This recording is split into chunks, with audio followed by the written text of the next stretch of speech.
Hi, I'm Bobby BagHead, your BagHead buddy.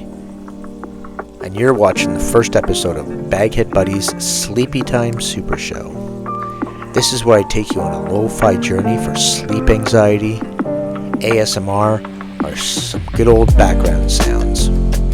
Tonight's show starts with Heading South by Fortune Cookie, followed by old-time radio classic Dimension X. Now, Dimension X was an NBC radio program broadcast from April 8th, 1950 to September 29th, 1951, and featured stories by many popular science fiction writers at the time, including Ray Bradbury and this episode's writer, Isaac Asimov. This is one of my favorite episodes, so please kick back, relax, chill, enjoy, and I'll talk to you soon.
Adventures in Time and Space, transcribed in future tense. Dimension X.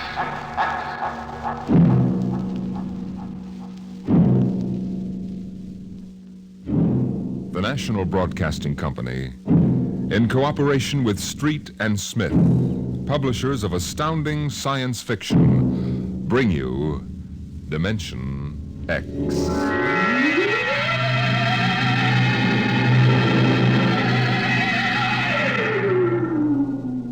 Ralph Waldo Emerson speculated, if the stars should appear one night in 1,000 years, how would man believe and adore and perceive for many generations the remembrance of the city of God?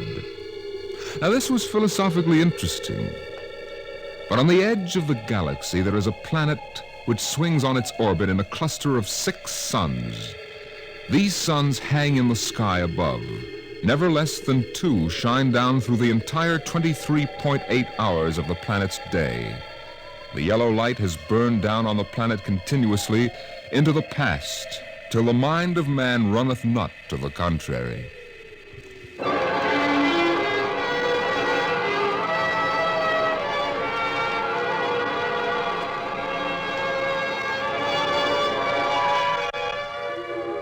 Theremin was a reporter for the Cerro City Chronicle.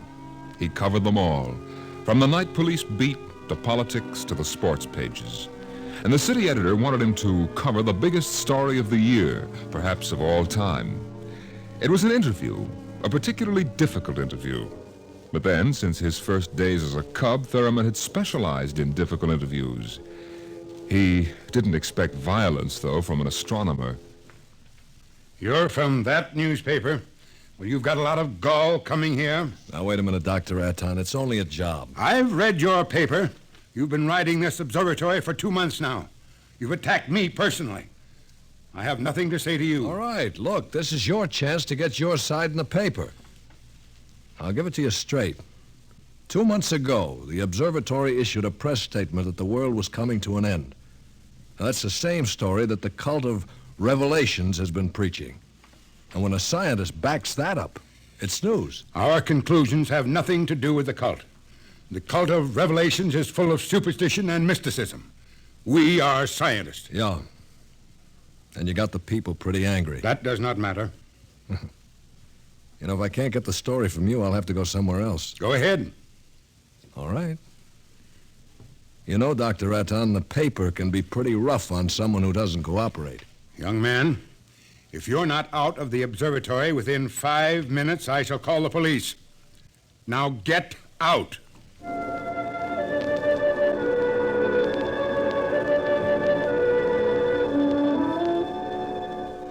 The reporter walks down the long hall from the observatory. The light filters through the high windows, the yellow light of Gamma, the brightest of the 6 suns in the planet's sky. Beta is almost at zenith. Its red light floods the landscape to an unusual orange. The planet's sun, Alpha, is at the antipodes. And now as Gamma sinks below the horizon, the red dwarf sun, Beta, is alone, grimly alone. It's a short drive from the observatory to Cerro City, and the red light glares from the highway. The temple of the cult stands, hewn from the solid rock of the Dormite Mountains, outside the city. And in the inner courtyard stands Sor, the priest of the cult. Woe to the unbelievers! Their souls will rot with the absence of light. Sor, wait. Your Reverence, please. Please. Tell me, Your Reverence, what will happen? What are you waiting for here? The day of the coming, is written in our doctrine of revelations. It came to pass that the sun, Beta, was alone in the sky. The world was shrunken and cold. Men did assemble in the public squares and highways. Their minds were troubled and their speech confused, for the souls of men awaited the coming of the stars. The lip of the cave of darkness passed the edge of Beta, and loud were the cries of men. There was no light on the surface of the world. In this blackness there appeared the stars in countless numbers. And in that moment the souls of men departed from them. Their abandoned bodies became even as beasts. And the stars then reached down the heavens' flame, and where it touched, the cities of the world flamed to destruction. So that of man and all the works of man naught remained. So it is written.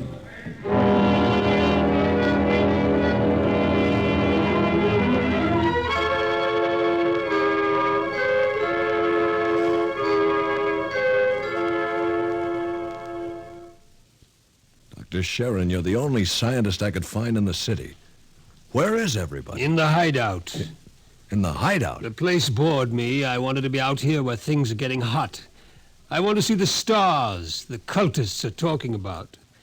Besides, they don't want me at the hideout. I'm too scrawny to survive. Well, wait a minute. What is the hideout? Well, we professors have managed to convince a few people that our prophecy of doom is valid. We've got about 3,000 people. They're supposed to hide where the darkness and the stars can't get at them. We hope they'll survive and leave records. Survive? Survive what? Oh, there are lots of names for it. The cultists have their myths. Oh, yes. What about that? What is there to these myths? As a matter of fact, what is there to this doctrine of revelation? I'm a psychologist, not an archaeologist. How true it is, I don't know. But the cultists say that every 2,050 years, all the suns disappear, and there is a total darkness. And then they say things appear called stars. Of course, men go mad. They mix all this up with a lot of religio-mystic notions, but that is the central idea. Yeah. Well, that's impossible, isn't it? I mean, there are always at least 2 suns in the sky, most of the time 4 or 5. There are not now, only Beta. Dr. Sharon, you mean that there's going to be worldwide darkness tomorrow? That all mankind will go violently insane? What's behind that? Well, for one thing, this is history of civilization of the world.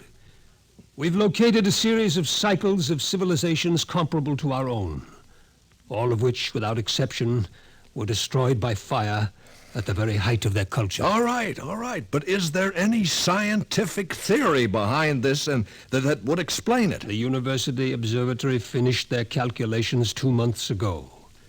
Tomorrow there will be an eclipse of Beta so that the planet will become dark. That eclipse comes every 2,049 years. Darkness comes. Maybe those mysterious stars that no man has ever seen. And then, madness and the end of civilization. I see. And the scientists expect to live through this at the hideout, huh? They plan to photograph the eclipse and leave the records, and then the rest of mankind will know what to expect. Mm-hmm. Dr. Sharon, what is there in darkness to drive men mad?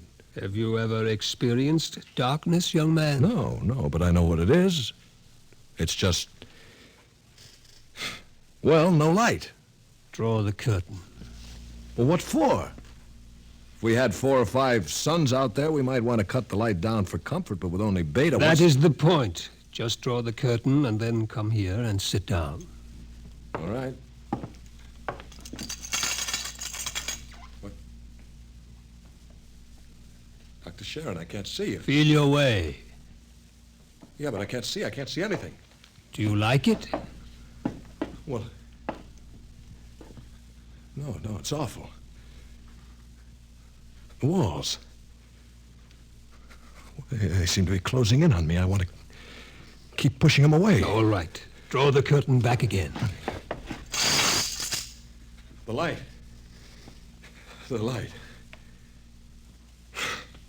Dr. Sharon, have you got a drink? Right here. That was just a dark room. Yeah. It wasn't really so bad. You're afraid. Yes, I am. Just darkness can do that? This isn't just a metaphysical theory, young man. It's promulgated from observed data. Come with me. Where? The locked ward down the corridor. All right. Were you at the Saro City Centennial Exposition 2 years ago? No, I was overseas on assignment. You remember hearing about the tunnel of mystery that broke all records in the amusement area? Yeah. Wasn't there some fuss about it? The Anti-Vice Society had it shut down? It was shut down, all right, but the Blue Noses had nothing to do with it. Oh? That tunnel was nothing but a mile-long passage through darkness. You rode in a little car, and it took 15 minutes to get through. Very popular while it lasted. Popular? There's a fascination in being frightened when it's part of a game. Absence of light is one of the instinctive human fears. People came out of that 15 minutes of darkness shaking and half dead with fear. Half dead? I thought there were some deaths. Bad hearts, but that wasn't the big danger. Now, which key is this? Wait a minute, Dr. Sharon. Where are we going? You'll see. No, the heart attacks were actually good for business, but there was something else. Here, I'll show you. I want you to see somebody. Latimer. Latimer. Go away. Latimer, I want you to meet somebody. This is Mr. Theremin. No, go away. Hello? He's pushing me. Make him stop pushing me. Go away. I'm not touching him. What's wrong? Latimer is afraid. The walls. They're falling in on me, the walls. I've got to get out. Let me out. You can't go out, Latimer. It's all right. I've got to get out. Let me out. Let me out. That sleeping period, we have to give him a shot of morphine. Otherwise, he'd bat his brains out against the wall. Well, what's wrong with him? Nothing. Nothing but 15 minutes in the darkness of the tunnel of mystery. Oh, Doctor, that's impossible. 1 person out of 10 came out of the tunnel that way. That's why we had to shut it down. Why? Why should darkness do that?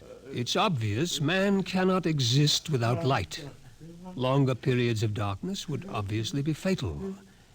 The scientific theory is that the consciousness of light is necessary for mental activity. Please, Doctor, let me outside. Let me outside. Please, I can't breathe. They're pushing me. They're always pushing me. I can't stand it. I can't stand it. There you are, Theremin. That's what 15 minutes of darkness will do. Man just wasn't built to operate without light.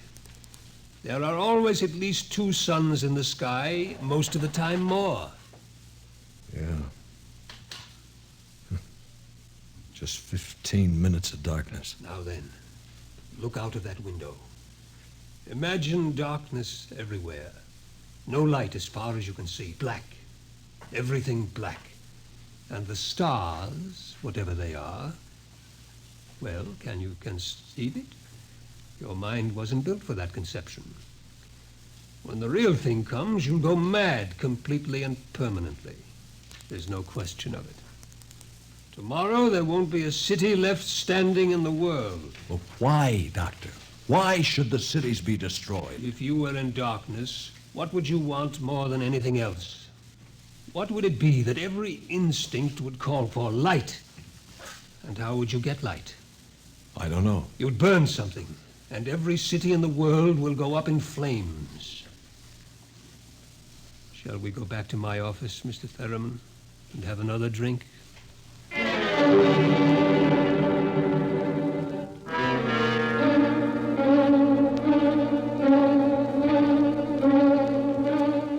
Through the skies, the red sun Beta shines alone. The wind howls across the city. It's cold, colder than man can remember. And as the hour approaches, the reporter goes out and speaks to the man in the street.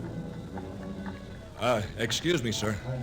Excuse me, but I'm from the Chronicle. I'd like to talk to you. Ah, a reporter, huh? That's right. My name is Pallet. 2 L's. Remember the 2 L's. All right. Mr. Pella, what's your occupation? Power technician at the North Division plant. Uh-huh. You're making some kind of a survey, huh? Yeah, in a way. Where are you going now? Home for supper. Well, how about, well, what I mean is, what are you going to do tonight? You mean about this star stuff? Yeah. Well, I'll tell you, mister. It don't stand a reason that the end of the world is gonna come boom like that. It just don't stand a reason. In other words, you don't believe it? I didn't say that, but it just don't stand a reason. Uh-huh. Have you read what the scientists say? I don't read stuff like that. Only the headlines. Yeah. How about the cult? Well, now, like I always say, I've got nothing against religion. You don't believe them either? Well, they've always been shouting about doom and sin. Listen, bud, when you've been around as long as I have, you get to know the score. It's all right to preach that Judgment Day is coming and all, but just the same, I'm putting money in the bank. Uh-huh. Well, tell me, how about darkness? About what? How would you feel if there was no light? You crazy? How could there be no light? Well, now, suppose all the suns went down at once. Suppose everything was black. Well, it's crazy. What's the use of supposing something like that? It couldn't happen. It's crazy. Yeah. Well, that's all. Thank you. Sure. Look, mister, remember, Pallet with 2 L's?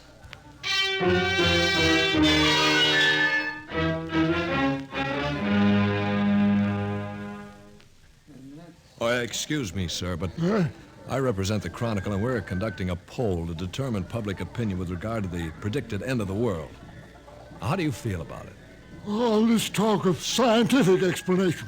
It's sinful. That's what it is. Oh, I see. Well, then you're a member of the cult, sir. I sure am. Been a member since I was a boy. My daddy was a member, too. I've seen the books. It's all writ down in the books. Well, don't you believe the scientist's explanation? Don't need it.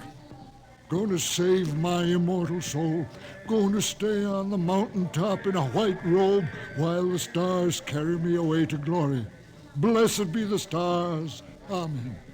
Well, tell me, what are the stars? The glory, the breath of the heaven, the spirit of the ultimate. That's what they are. Uh-huh. Well, sir, the observatory has announced that it intends to take pictures of these stars. Blasphemy. I sold my house, gave all my money to the poor.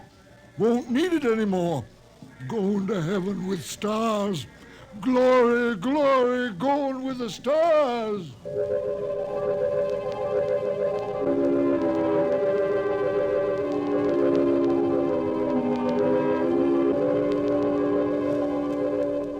A reporter checks the stock exchange, the stores. Business at a standstill. Doesn't pay to buy anything today, not if the world's going to end tomorrow. There are predictions of economic collapse in the financial section, layoffs at the factories on the edge of the city. And through the streets, the people mill and turn, unsure, crying in fear or shouting with bravado. But the story isn't here in the city. And so as the hour approaches, the reporter goes again to the observatory high in the hills. Now look, Dr. Raton, if you are right, if the world is going to be destroyed, what's the difference if I stay here and observe and take notes? Well, nothing, I suppose, but you'll be in the way. We have work to do. All right, if I stay out of the way. I can't be bothered with you. Now, you'll have to leave, Mr. Thurman. Hello. Hello. Oh, hello, Dr. Sharon. This place is like a morgue. It's freezing outside. The wind is enough to hang icicles on your nose. Beta doesn't seem to give any heat at all. It's so far away. Why aren't you in the hideout, Sharon? Me? I'm part of the race that isn't worth perpetuating. Who's got a bottle? There will be no alcohol today. It would be too easy to get my men drunk. I can't afford to tempt them. Well, all right, Thurman, you can stay, but keep out of the way. Well, thank you, Doctor. Well, gentlemen, I think it's time we took our positions. The observatory dome is up these stairs. Yes, sir. After you, Doctor. What's Up that? the dome, quick! What is it? The plates. The photographic plates, they're all smashed. There he is. A cultist. He's going for the telescope. After him! I've got him! This one must be destroyed. It must be. It's all right. It's all right. He didn't harm anything. Let him up. Well, that's the high priest, Dr. Raton. Soar is his name. I was talking to him yesterday. What do you want, Sor? Nothing that you would give me of your own free will. I made a bargain with the cult to give me certain data you had. In return, I promised to prove the essential truth of the creed. There was no need to prove that. Stands proved by the doctrine of revelations. I offered scientific backing for you believers. You made of the darkness and the stars a natural phenomenon, removed all its real significance. That was blasphemy. The facts exist. Your facts are a fraud and a delusion. How do you know? I know. I suppose you think in trying to warn the world against the menace of madness, we are placing souls in jeopardy. Well, we have not succeeded, if that makes you feel better. Your devilish instruments must be destroyed. We obey the will of the stars. Someone call the police in Cerro City. There's no time for that. Let me handle this. The eclipse is only a few minutes away. Look, Saw, will you give your word of honor to cause no trouble? I will not. Listen, just as soon as the eclipse starts, we're going to take you and put you in a closet with the door closed, and you'll stay there. Then you won't see the darkness, and you won't see the stars. And that means the loss of your immortal soul according to the cult. All right now, will you give your word of honor? You have it. You will all be damned for your deeds of today. Look! Cameras! Yes, sir. Check the exposures carefully. We will, sir. You're shaking, Mr. Thurman. Well, I don't feel very well, that's all. You're not losing your nerve? No, I'm just not used to this. You could probably make the Now, hideout. look, I've been assigned to cover a story and intend to cover it. Professional honor? Yeah. And I'd give my right arm for a bottle right now. I need a drink. What's that? The cultist. That's the doctrine of revelations. Well, I don't understand it. He's chanting some old cycle language. The doctrine of revelations was originally written in it. There are probably 2 million people in Cerro City who are trying to join the cult. One gigantic revival. Dr. Sharon, how do the cultists manage to keep the doctrine of revelations going from cycle to cycle? If everyone goes mad, who wrote this doctrine? There are some people who don't see the stars. the blind. They would have memories, and that, combined with the confused, incoherent babbling of the mad, form the basis for the doctrine of revelations. The cult will be riding high down there in the city. I hope they make the most of it. Dr. Sharon, I've just heard from Hideout on private line. They're in trouble? They are safe, but the city is in shambles. You have no idea. It'll get worse. What are you shaking about, Doctor? How do you feel? I don't understand. The cultists are rousing the people to storm the observatory, promising them salvation, promising them anything. How long till the total eclipse? An hour. I'm going to check those cannons. It's a gamble. It'll take time to get a mob out here. If the darkness comes first, we're all right. Look at Beta. Yeah. It's cut in half. It's getting darker. An interesting phenomenon. My collar's suddenly tight. Are you having any difficulty in breathing? No. Why? Difficulty in breathing is one of the first symptoms we've experimented. I'm cold. It seems to be getting colder. We'd better keep our minds on something else. Yeah. One of the astronomers has a theory about the stars. He thinks they may be suns that are too far away to see in the light. He developed a fantasy about a planet revolving around one sun. It's a mathematical possibility. Of course, there couldn't be any life. Part of the planet would always be dark and without light. Well, it's obvious. Without light, there can't be any life.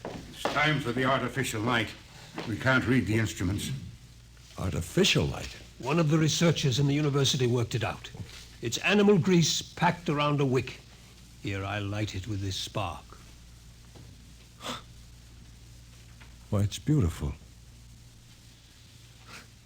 Yellow light. After 4 hours of red. It's beautiful. Light. Light.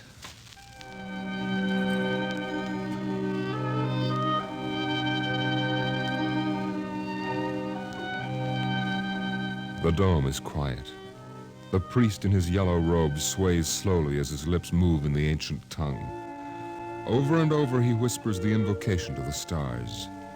The technicians hunch over the instruments, and the sky gradually turns a horrible deep purple red.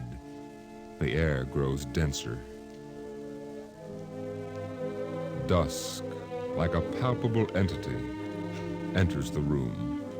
The dancing circle of yellow light about the torches etches itself into ever sharper distinction against the ever-gathering grayness beyond.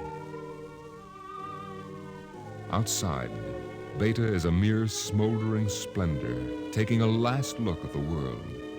The western horizon in the direction of the city is lost in darkness, and along the highway to the observatory surges a menacing, shadowy mass. The mob from the city. They're coming. How long till total eclipse? 15 minutes. But that mob will be here in 5. We'll hold them off. Come on, Thurman, downstairs. No, wait a minute. There's no light down there. We have to block the door. Come on. I can't breathe. I can't go down there. Take a torch. We'll take light with us. Come on.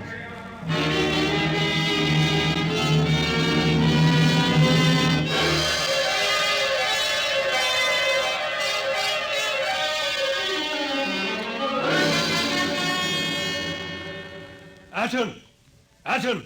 I'm here. Did you bar the door? They won't get in. All right now, everybody. 1 minute till totality. 1 minute. Just before totality, I'm changing the plate. That will leave one of you for each camera. Now remember, if you feel yourself going, get away from the camera. It's dark. It's getting dark. Sharon, where are you? I can't see you. I'm Sharon! right here. 30 seconds. Look out, the priest.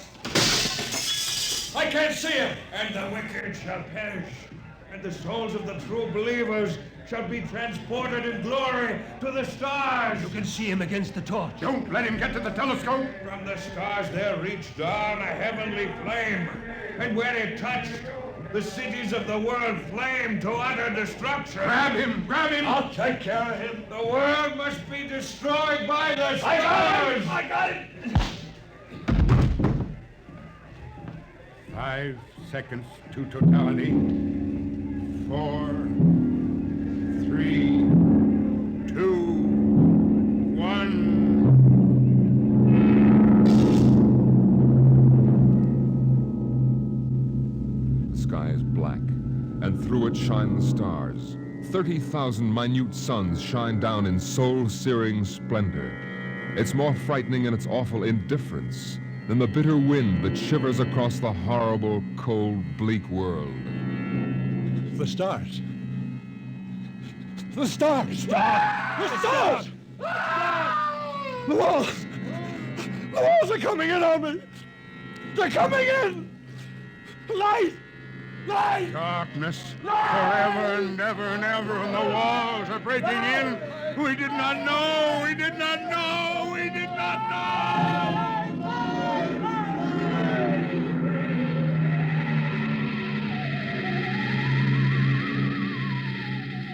On the horizon, in the direction of the city, a crimson glow begins growing.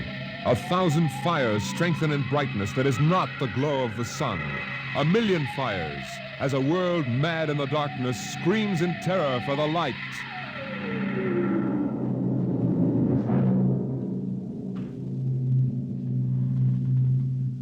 The night has come again.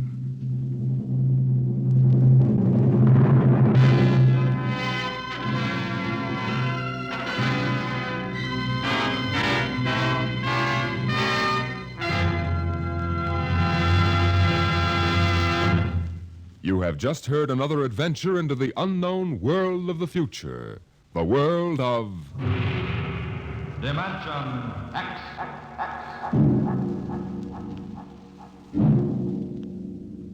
With this program, Dimension X concludes the present series.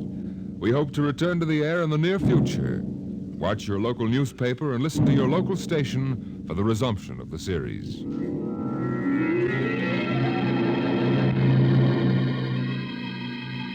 Dimension X is presented transcribed each week by the National Broadcasting Company in cooperation with Street and Smith, publishers of the magazine Astounding Science Fiction. Today, Dimension X has presented Nightfall, written for radio by Ernest Kinoy from the story by Isaac Asimov. Featured in the cast were Lyle Sudrow as the reporter, Cameron Prudhomme as the astronomer, and John McGovern as the psychologist. Your host, Norman Rose. Music by Bert Behrman. Dimension X is produced by William Welch and directed by Fred Way.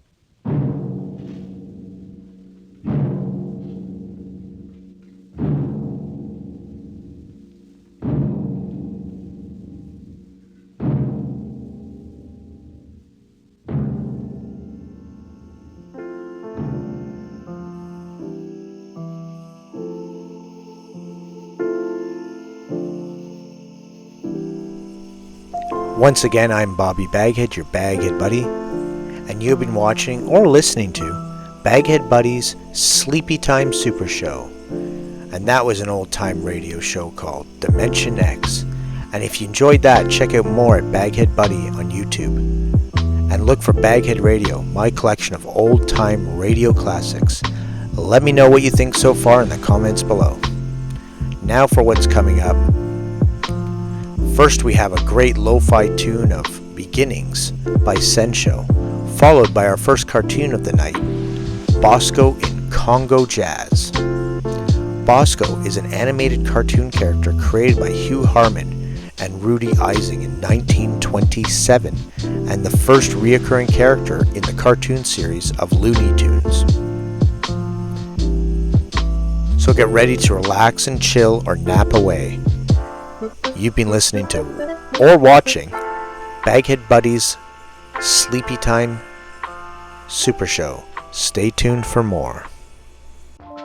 Sorry to interrupt, but I just wanted to take a second to remind you to like and subscribe, comment below.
Hey, it's me again, Bobby BagHead, your BagHead buddy. Well, I hope you enjoyed that great old cartoon of Bosko. And if you did enjoy it, check out my collection of old great cartoons at BagHead Buddy on YouTube. Up next, we have another great old radio classic, Sherlock Holmes. The Adventure of Sherlock Holmes is an American old-time radio show that aired on radio networks between 1930 and 1936. The series was adapted from Sir Arthur Conan Doyle's Sherlock Holmes stories by scriptwriter Edith Meiser. For most of the series, Richard Gordon played Sherlock Holmes and Lee Lovell played Dr. Watson.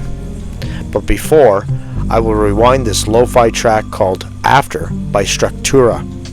So sit back, relax, chill and enjoy.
Nigel Bruce in the new adventures of Sherlock Holmes.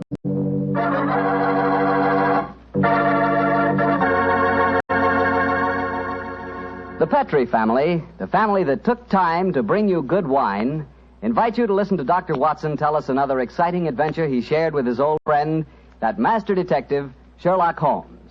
And as for me, well, I'd like to tell you that a time like right now is the perfect time for a glass of Petrie California port. After you've had a good dinner, boy, Petrie port is a real topper. That rich, deep red Petrie port is really an extraordinary wine. Even its color's different. And as for its flavor, well, it'll take a better man than me to describe that. Petrie port is a hearty wine, sure. And every other quality that you look for in a good port, you'll find in Petrie port, and then some. Try Petrie port by itself, or serve it with fruit, with nuts, or with cake. But share it with your friends, will you? Because you can serve it proudly. After all, it is a Petrie wine, and that name Petrie is the proudest name in the history of American wines.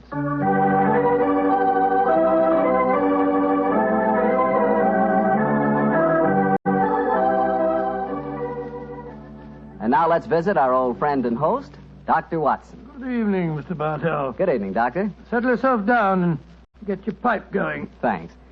Doctor, last week you told us that tonight's story took place in the Casbah at Algiers. Yes, the Casbah. I remember it as the place of countless streets winding up and down, past colorful cafes where 100 tongues were spoken. And often a street would end in shadowy darkness, which a man would be foolhardy to enter alone. Yes, Mr. Bartell, that was the Casbah that Sherlock Holmes and I knew in that winter of '99. Well, how did you happen to be out there, Doctor? Do you mind if I tell you the story from the start, Mr. Bartell? It really began on a wintry night in Baker Street at the conclusion of a strange murder in Montrevor Castle. A charming young girl sat on the sofa of our lodgings in Baker Street and talked to us. But, Mr. Holmes, you can't say you'll have nothing more to do with the My dear Montrevors. Miss Stretfield, I found the true murderer of the Dowager Countess and committed suicide. Surely the case is ended. Yes, Mr. Holmes, you found the real murderer. But now I want you to find the unfortunate young man who fled England 5 years ago when he was suspected of a crime. This is a new development, Miss Stretfield. Please tell us about it. It's Douglas Milton that I'm talking about. Oh, yes. He was the heir to the title, wasn't he? Yes, Mr. Holmes. He was a sensitive, artistic boy, and when he knew that he was under suspicion, he ran away. Mm-hmm. Of course, everyone regarded his flight as an admission of guilt. That is, until you found the real culprit, Mr. Holmes. I imagine, Miss Stretfield, that your interest in the missing boy is not entirely, shall we say, altruistic? I'm in love with him, Dr. Watson. Oh. We were engaged to be married when he ran away. Mr. Holmes, you've got to find him. He must know that his name has been cleared and that he's inherited the title. Miss Stretfield, have you any direct news, any letter from your fiancé since he left 5 years ago? None. Any clues as to his hiding place? Only this. It's a painting I received anonymously a year after he had left. Oh. It was sent from a forwarding address in London. Here it is, Mr. Holmes. Thank you. Small oil painting. Very good one, too, sir. Yes. He has a splendid sense of composition, and his use of color is unusually brilliant. You recognize this painting as the work of your fiancé, Miss Stretfield? I'm certain of it. Yes. Wonderful use of color. Observe the delicate shadings of that sunset and the brilliant green of the oasis. This scene is extraordinarily reminiscent of the desert in North Africa. Yes, that's what made me say I was certain he'd gone abroad, Mr. Holmes. But why should he go to North Africa? A good place, Watson, for an Englishman who imagines himself to be escaping justice. Remember, the Foreign Legion is stationed there. You think he might have joined the Legion, Mr. Holmes? Right. Would seem logical. No questions are asked of those who join it, and its colorful obscurity might easily appeal to a young fellow in trouble. Hello. What is it, Holmes? Quite a few grains of sand between the canvas and the frame here. Miss Stretfield, do you mind if I pry the canvas loose? Do anything you like, Mr. Holmes, if it gives you any clue to Douglas's whereabouts. Give me your penknife, will you, Watson? Yeah. Thanks, old chap.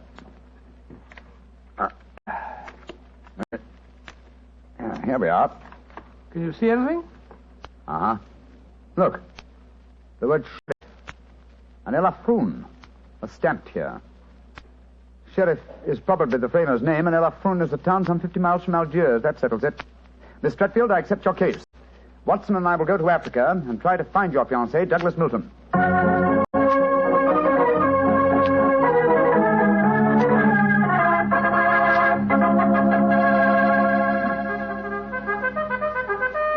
Monsieur Sherlock Holmes and Dr. Watson. I have heard of you so often, but I never thought I should see you here at the headquarters of the Foreign Legion. What can I do for you, gentlemen? Well, Colonel Brisson, I'm trying to trace an Englishman who has been missing during the past 4 years. I have reason to believe that he might have joined the Legion. Yeah, I shall look in my records. Let me see. 4 years ago would be 1895.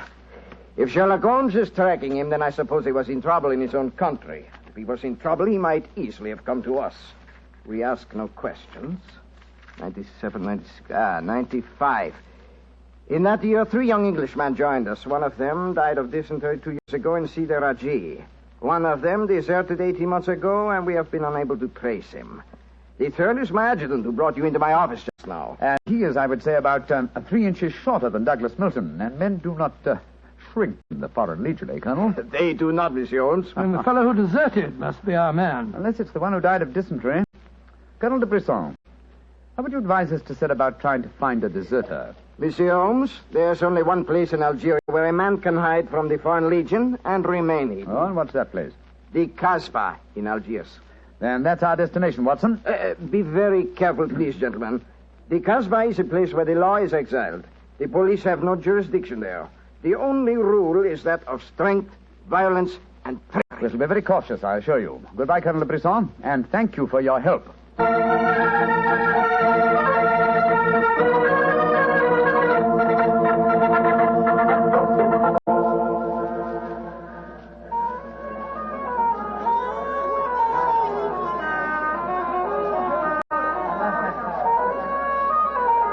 Well, I must say that I think Colonel de Brisson rather exaggerated the dangers of the Casbah. I suppose you're going to tell me this cafe is the headquarters for a dope smuggling ring or white slaving or something. Its ramifications are even more extensive than those you've mentioned. You're joking, Holmes. I assure you I'm not, old fellow. What? My old friend Duhamel is chief of police in Algiers. When I told him our mission, he advised me to come here. A 500-franc note, and the proprietor can obtain any and all information regarding the underworld. For as little as 200 francs, you can arrange a murder. So that gives you some idea of the relative values of the Casbah. Good Lord, then you've already spoken to the proprietor? Oh, yes, a charming scoundrelly fellow by the name of Rafi. I gave him 500 francs and asked him to set his underworld grapevine in motion to see whether an Englishman living in hiding here in the Casbah could be found. And I thought we'd come here for a quiet meal. Here comes Rafi now. Let's hope he has news for us. Here we are, Rafi. Come and sit down, won't you? Rafi works fast, does he not, Mr. Holmes? Your friend is... My friend knows that you're working with me. We'll be found out. A drink first. The tongue of Rafi is parched. Would you have me die of thirst before I give you my news? Vermouth cassis. You have news for me, then? But yes. Good, what is it? First, you will pay me more money, no? But I gave you 500 francs. You said that you'd do the job for that. Can I help it if some tongues are more costly to make wag than others? It took the 500 to get the wag. Am I to have nothing for my own trouble? Votre vermouth cassis, Monsieur Rafi. Ah, good. The gentleman will pay for it. There you are. Merci. I will drink to your health, gentlemen, both of you. You will pay me more money, no? But my friend's already given you 500. You should stick to your bargain, my good fellow. My information is a bargain at 750 francs. It would be a bargain at 1,000, but Rafi will let you have it for 750 because he likes you. You will give it to me, no? And if I refuse? Then you get no information, and perhaps I spread news in the Casbah that makes it uncomfortable for you gentlemen to be there. Wait, Scott, this is blackmail. I get the money, no? You're a scoundrel, Rafi. Of course I'm a scoundrel. Here's your money. And information? There is an Englishman hiding here in the Casbah.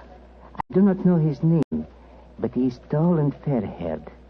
I cannot tell you where he lives, but if you go to the Cafe of 1,000 Sighs, you will find a girl who sings there. A girl who sings like a nightingale. Her name is Aisha, and she can lead you to your Englishman. A girl named Aisha, in the Cafe of 1,000 Sighs. That is right. I would suggest that you go there in disguise. 2 well-dressed Englishmen might find themselves in trouble. For a small fee, say 200 francs, I will escort you there myself. Thank you, yes. I think we can manage by ourselves, Rafi. Oh, If your business is concluded quickly and time weighs heavy on your hands, Rafi can take you to some places of rare interest. Dancing girls that wither one's eyeballs with their beauty.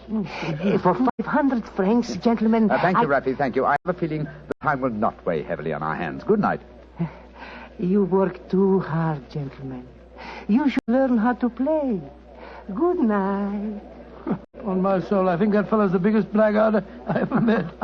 I quite agree, old chap, but he is amusing. By the way, Holmes, don't you think that when this case is finished, we might have a time on our hands? Oh, Watson, you're incorrigible. But I think... Watson. What is it? At the man sitting over in the corner by himself. By Joe, yes, his face seems familiar. We've seen him before somewhere. Of course we have. His name is Oliver Leeming. We met him at the inquest on the Montrevor case. So we did. Now, what on earth do you suppose he's doing here in the Casbah? Not on a holiday, I'm sure. Mr. Oliver Leeming, if you recall, is a cousin of Douglas Milton's, the man we're searching for. If Milton were ever declared legally dead, Mr. Leeming over there would inherit the title. It looks to me as if we're not the only people in the Casbah who are searching for the missing heir. That's true, old fellow. Come on, let's go and talk to the gentleman.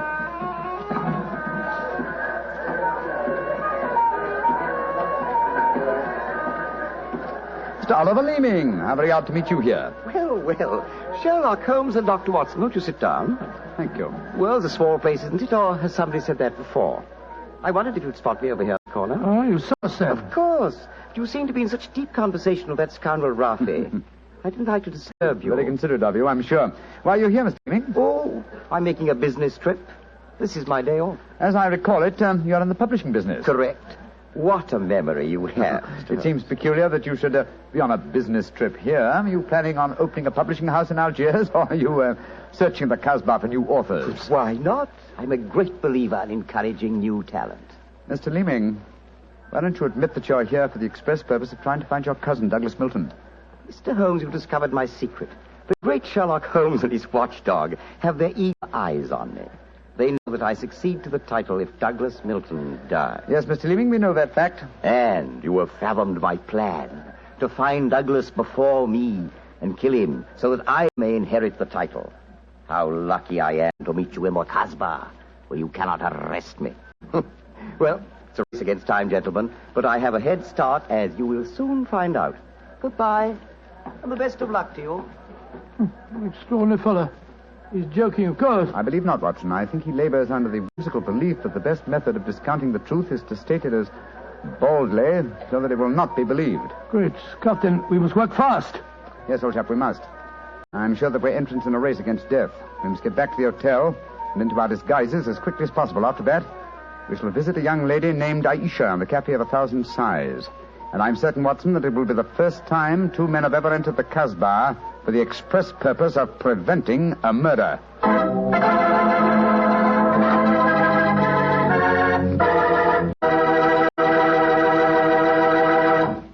We'll hear the rest of Dr. Watson's story in just about a second, which gives me time to remind you that if you like the flavor of big, plump, juicy Muscat grapes, you'll love the flavor of Petri California Muscatel. What a wine. Petri Muscatel is the perfect after-dinner wine. It looks good, smells better than it looks, and when it comes to the taste department, well, you never tasted anything like it. For a really good wine, remember first Petri, then Muscatel. Petri Muscatel. Well, Doctor, I can hardly wait to hear what happened next. You and Sherlock Holmes went back to the hotel, I suppose. Yes, Mr. Hotel. Holmes quickly adopted the disguise of an Arab guide, while I assumed the role of a tourist. And we started off on our search. Outside the Cafe of 1,000 Sighs, we met with a rude shock. Good Lord. It's the fellow we met in the cafe. Yes, Oliver Leeming, with a knife between his shoulders. He's dead, Holmes. Couldn't we get into touch with the police? What can they do? Remember, there is no law in the Casbah. In any case, this man is beyond our help. Our job is to protect the living. Come on, old fellow. Let's go to the Cafe of 1,000 Sighs and find this girl, Aisha. The girl, Rafi says, sings like a nightingale. Comme un oiseau qui chante, je l'appelle ma petite bourgeoise, ma ton kiki, ma ton kiki. il m'attend qu'il noirce. Bien à d'autres qui me font le doux yeux, mais c'est elle que j'aime le mieux.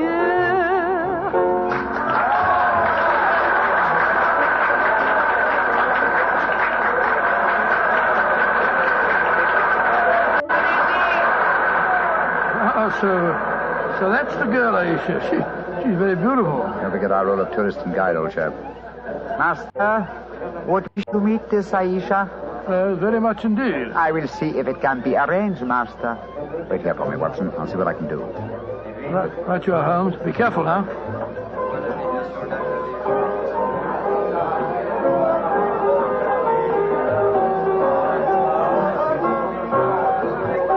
Mademoiselle Aisha? What do you want, greasy one? There is an Englishman at the table over there. He wishes to talk to Aisha. Which one is he? The man who sits at the table in the corner. He is very rich, Aisha, and he admires you a great deal. He told me to give you this 500-franc note. So? Very well. You may bring him to my rooms. The door is at top of stairway, to the right. Good, Aisha. I fetch him. I shall be waiting.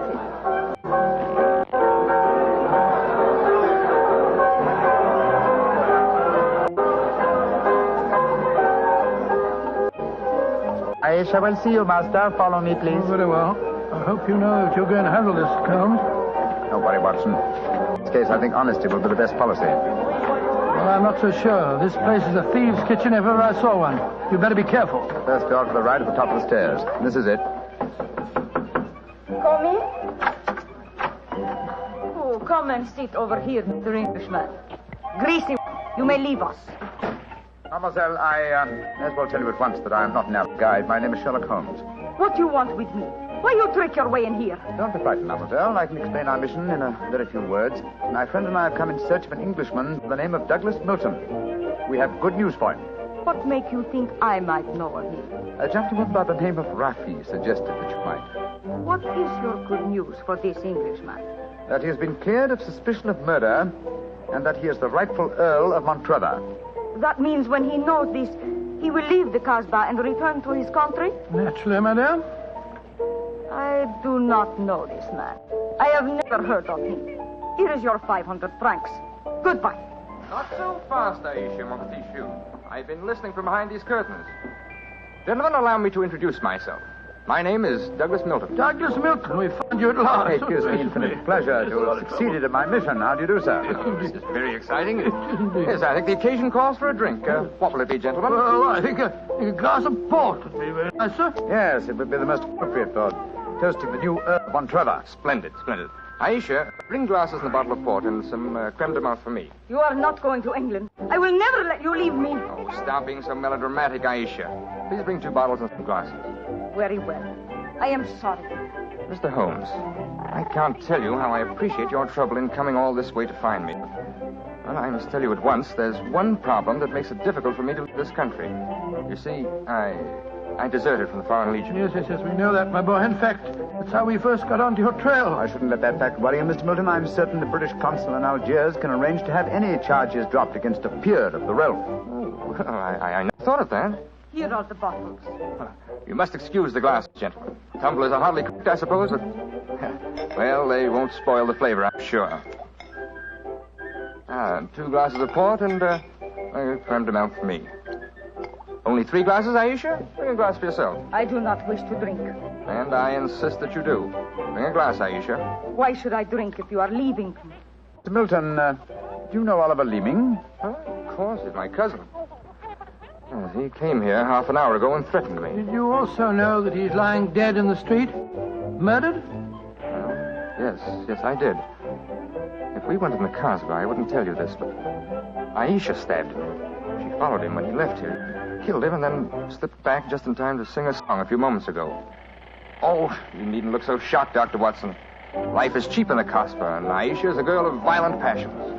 Come on, let's drink. A toast to the new Earl of Montrevor. Oh, excuse me, sir. You took the wrong glass. You were drinking my port. Oh, silly mistake. I can't bear port. Very English of me, I'm afraid, but, well, after all these years, I don't feel particularly English. In fact, I'll probably find it very hard to adjust myself to the old life when I go back. Or perhaps I should say, if I go back. Since you feel that way about it, Mr. Milton, why go? You can claim the title and the revenues of the estate without leaving Algeria. You could stay here and live on the income. I didn't realize that would be possible. Are you sure I could do that? Oh, yes, I'm quite certain of it. But if you doubt my word, I suggest we all adjourn to the British consulate in Algiers. They can put you straight on the matter. That's a good idea. Let's go over there at once. Now, I've been listening to you, my friend. You're planning to leave me.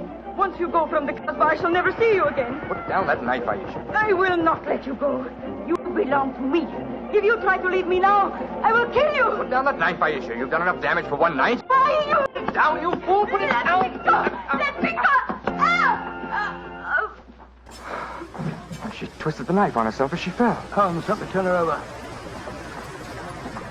She's dead, Mr. Milton. Poor Aisha. Bloody path that leads to the Montrever title, sir. I suggest we see that the poor girl's body is taken care of. Then go to the British consulate without any further delay.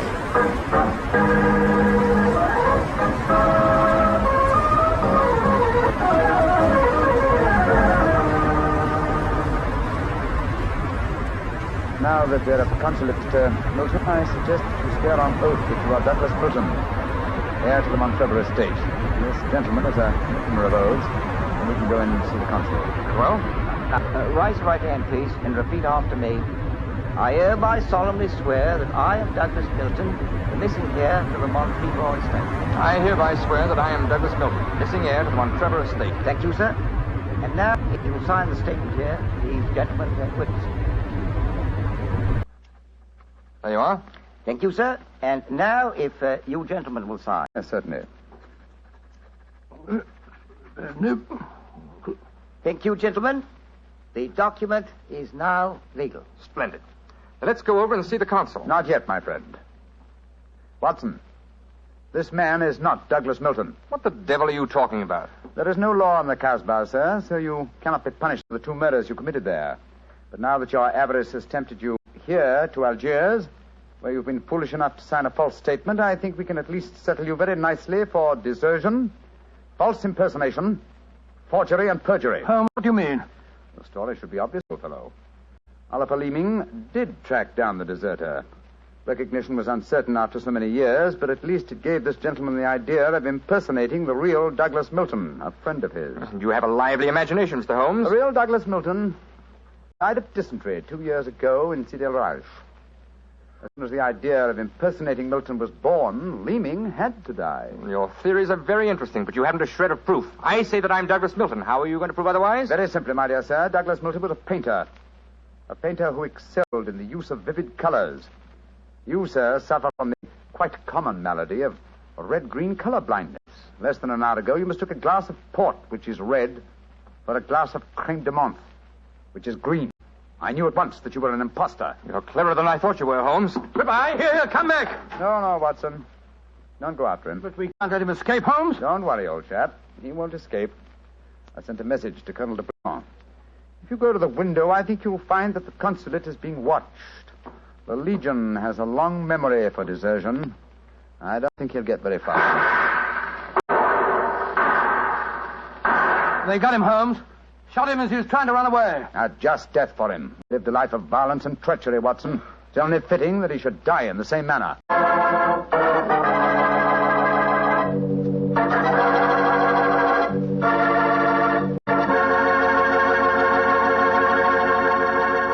Doctor, that was a swell story, but you know something? I wish you hadn't disillusioned me about the Casbah. Disillusioned you? What do you mean? Well, before I heard your story, whenever somebody mentioned the Casbah, I'd always visualize a very glamorous, romantic sort of place full of beautiful women. Every one of them a ringer for Hedy Lamarr. No. Yep. And I could just see myself, handsome, dashing, going up to one of those beautiful girls and whispering in my fine French accent, Sorry to interrupt, but I just wanted to take a second to remind you to like and subscribe, comment below. See myself, handsome, dashing, going up to one of those beautiful girls and whispering in my fine French accent, Darling, you're a sensation. Gorgeous. Tell me. Have you ever tried Petri wine? It's wonderful. Well, you must admit, Doctor, that is the truth. It is wonderful wine. It certainly ought to be. Incorrigible. After all, winemaking has been the business of the Petri family ever since way back in the 1800s. For generations, the Petri family has handed down from father to son, the fine art of turning luscious, sun-ripened grapes into fragrant, delicious wine. And don't forget, because the making of Petri wine is a family affair, the letters P-E-T-R-I on a bottle of wine are the personal assurance of the Petri family that every drop of wine in that bottle is good wine. So no matter what type wine you prefer, for any occasion, remember you can't go wrong with a Petri wine because Petri took time to bring you good wine. Well, Doctor, now I suppose you're ready to tell us about next week's story? Yes, and as soon as I have, I want you to meet a friend of mine. A friend? Yes, but first, Mr. Bartell, next week I'm going to tell you an adventure in which for once Holmes came off second best. An exciting story of high society and romance. I call it A Scandal in Bohemia. Boy, that sounds swell. And now what about your friend? Well, he's waiting at the microphone in San Francisco. He's Dr. Langley Porter, and he wants to tell us about something very important. Dr. Langley Porter. Thank you, Dr. Watson. Radio listeners, tonight in Italy there are thousands, many thousands, dying of cold and hunger. Babies, children, expectant mothers, old folks, dying for want of clothes, want of food. This organization, American Relief for Italy, appeals to you to search your homes for anything that can be made useful for starving, freezing men, women, children. Clothing, layettes for babies, diapers, shoes, food, surgical supplies, but above all, clothes, clean clothes, fit to wear. Take them to the nearest fire station. That your gifts will reach the Italians who need them, you may be sure.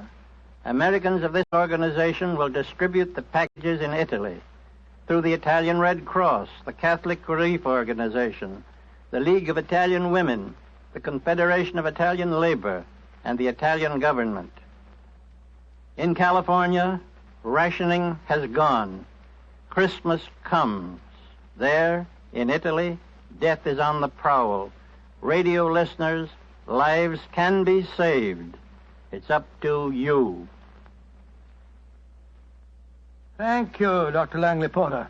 I know that our friends listening in will do all that they can to help the organization American Relief for Italy. Tonight's Sherlock Holmes adventure is written by Dennis Green and Anthony Boucher and was suggested by an incident in the Sir Arthur Conan Doyle story, The Crooked Man. Well, what a great Sherlock Holmes adventure. I'm Bobby BagHead, your BagHead buddy. And I think now we can get to another Bosko cartoon, 1930s Ain't Nature Grand. But first, let's slow down a little bit more by this great lo-fi tune, Misguided by Walz. Enjoy the chill and stay tuned for more.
about to hear is true.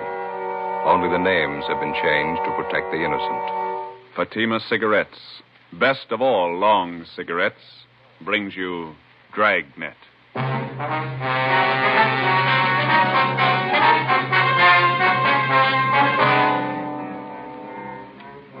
You're a detective sergeant. You're assigned to a robbery detail. A holdup has been committed in a neighboring city. A bystander is shot to death. 2 others are wounded. The bandits are ruthless, well armed. Your job? Get 'em. If you want a long cigarette, smoke the best of all long cigarettes. Smoke extra mild Fatima. Yes, Fatima is the king-size cigarette which contains the finest Turkish and domestic tobaccos superbly blended to make it extra mild, to give Fatima a much different, much better flavor and aroma than any other long cigarette. That's why Fatima has more than doubled its smokers coast to coast. Enjoy extra mild Fatima yourself. Best of all, long cigarettes. It's wise to smoke extra mild Fatima. It's wise to smoke extra mild Fatima.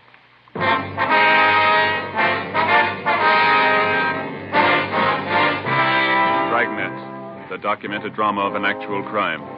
For the next 30 minutes, in cooperation with the Los Angeles Police Department, you will travel step by step on the side of the law through an actual case from official police files. From beginning to end, from crime to punishment, Dragnet is the story of your police force in action. It was Tuesday, October 6th. It was cool in Los Angeles. We were working a day watch out of robbery detail. My partner's Ben Romero. The boss is Captain Ed Walker. My name's Friday. I was on the way back from Calvary Cemetery. It was 11:45 a.m. when I got to room 27A. Robbery detail. No, it's all right. Joe, how'd the funeral go? Pretty good turnout. Sure sorry I couldn't make it. Well, one of us had to be in court. Yeah. A lot of the boys out there, huh? Yeah. Martin had a lot of friends. He was a good cop. You see his wife? Yeah.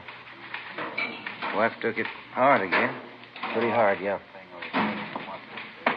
Are you about ready for lunch? Better make up the logbook first, now. We're a little behind. Yeah, all right. Hi, Stu. Ben, what's with you? Oh, same old thing. Say, what's the DR number on that job we handled yesterday? The grocery store thing? You know, we showed those mug shots to the victims. You remember the DR number on it? Oh, yeah, I got it here. 374332. 332. Thanks.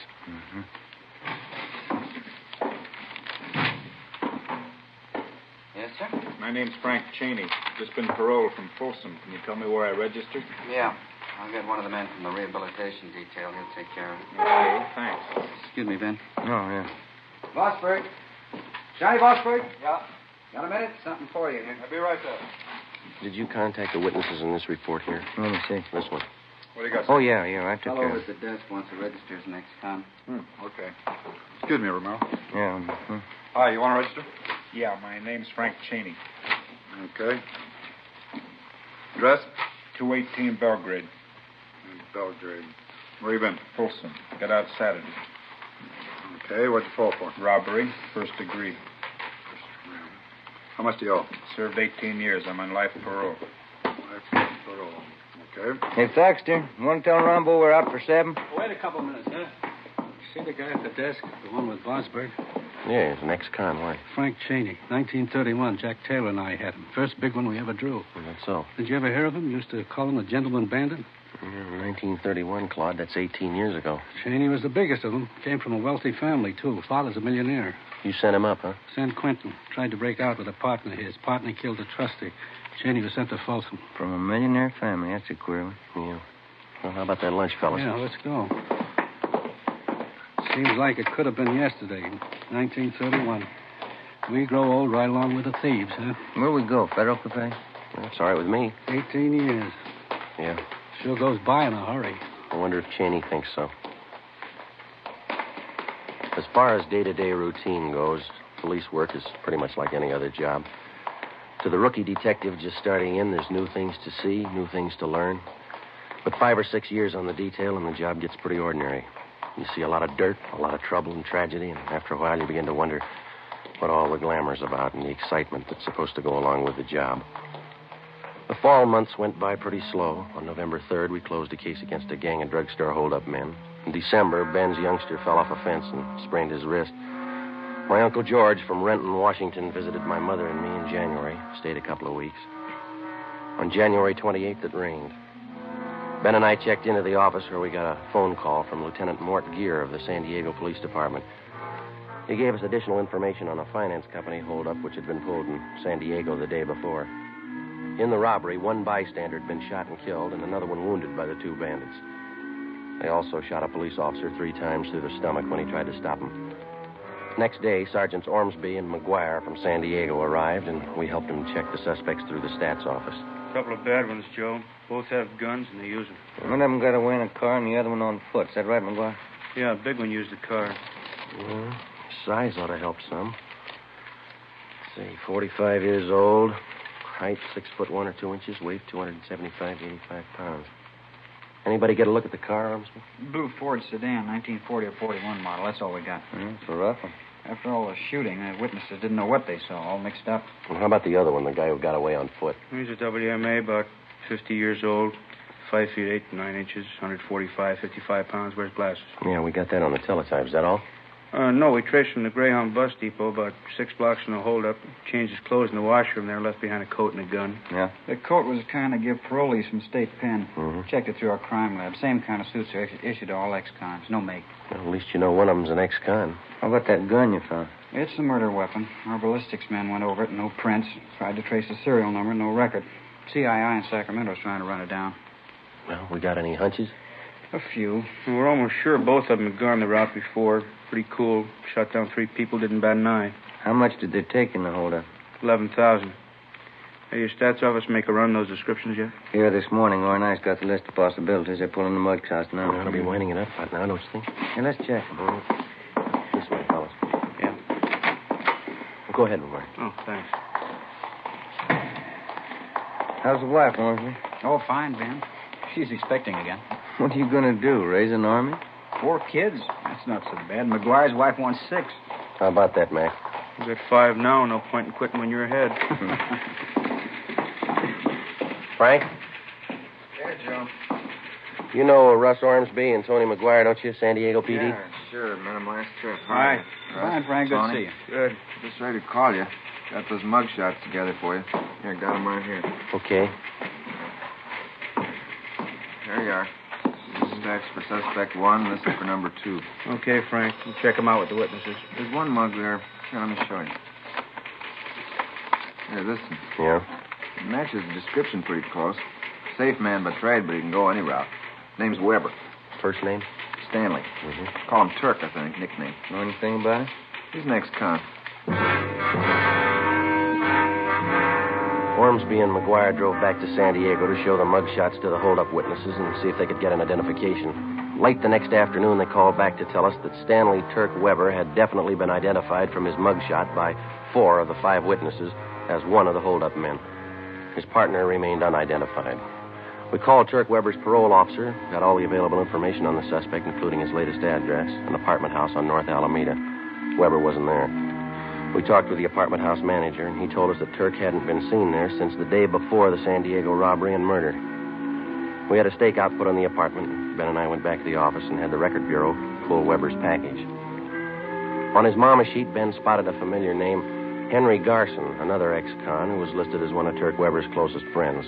Well, we got a hold of Garson's parole officer. He told us Garson had had his parole transferred to San Diego, where he disappeared 2 weeks before he was wanted for violation of parole. We tried to check Weber through his relatives. We couldn't find any. But Henry Garson's report showed that he had a brother, Al, who ran a dry cleaning shop down in Seal Beach. He had no criminal record. The next morning, we drove down to see him. Yeah, Henry came around last July. It's the last time I saw him. I wanted to borrow my car. You got any idea where he might be now? No. You're his brother. I don't know where he is. That's the truth. I don't want to know where he is. Was anyone with him when he came to see you last? No. You know who his friends are? Friends? No. Would you look at these pictures, please, see if you can identify any of them? All right, just...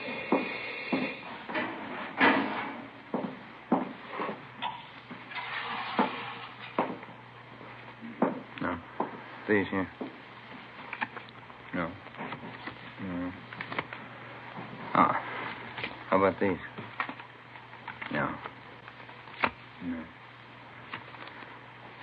No, look, can't you talk to me later? It's not good for business having cops around a shop. Who would you yell for if a shop was held up, Mr. Garson? What's that got to do with it? Your brother's in trouble. We might stop him from getting in deeper. Now, look away now.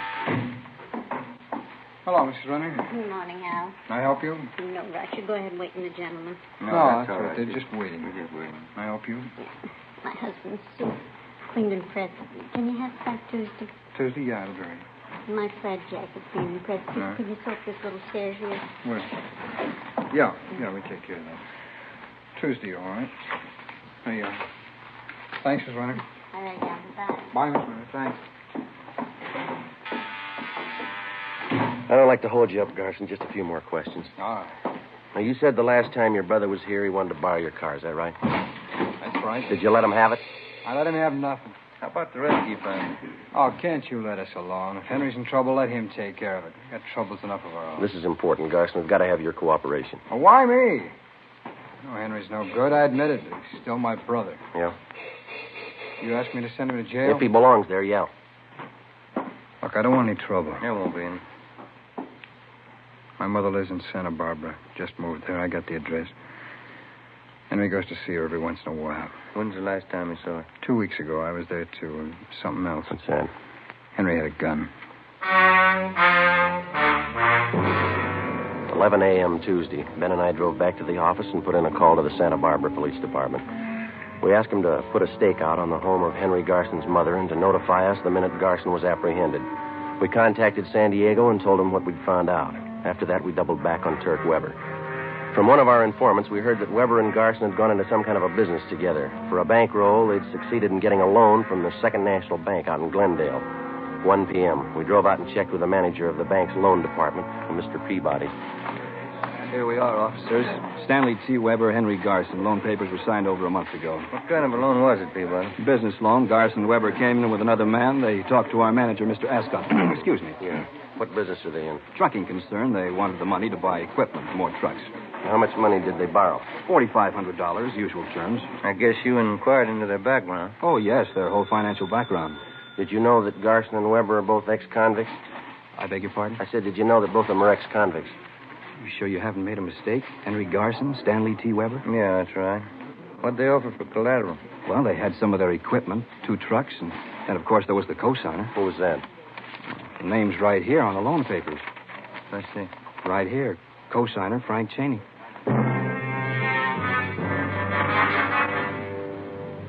2:30 p.m. Ben and I checked back into the office and went down the hall to R&I. We pulled a package on Frank Bertram Cheney.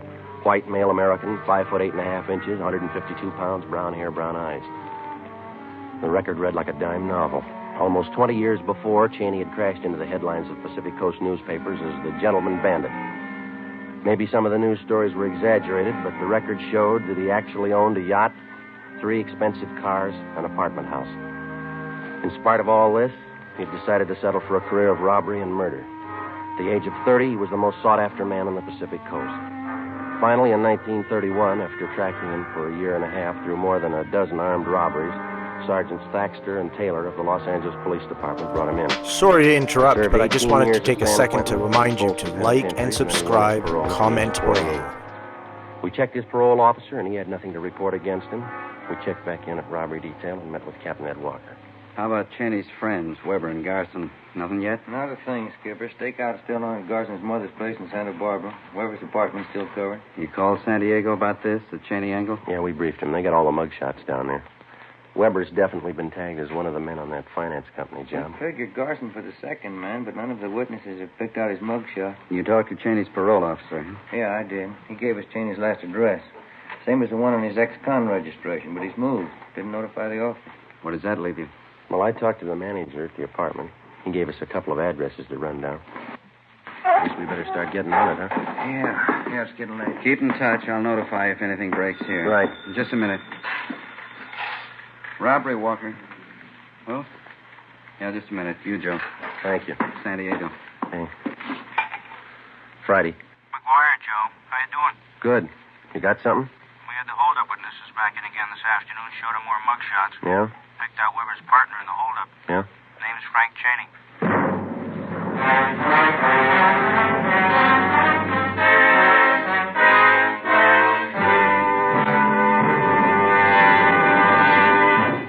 listening to Dragnet, the case history of a police investigation presented in the public interest by Fatima Cigarettes.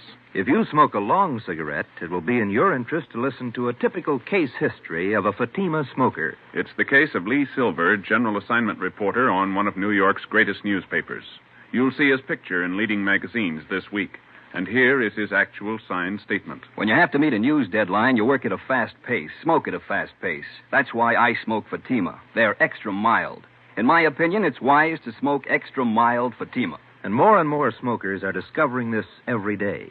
Actual figures show Fatima has more than doubled its smokers coast to coast. So enjoy extra mild Fatima yourself. The king-size cigarette, which contains the finest Turkish and domestic tobaccos, superbly blended to make it extra mild. You will prefer Fatima's much different, much better flavor and aroma. You will agree. It's wise to smoke extra mild Fatima. It's wise to smoke extra mild Fatima. The best of all long cigarettes.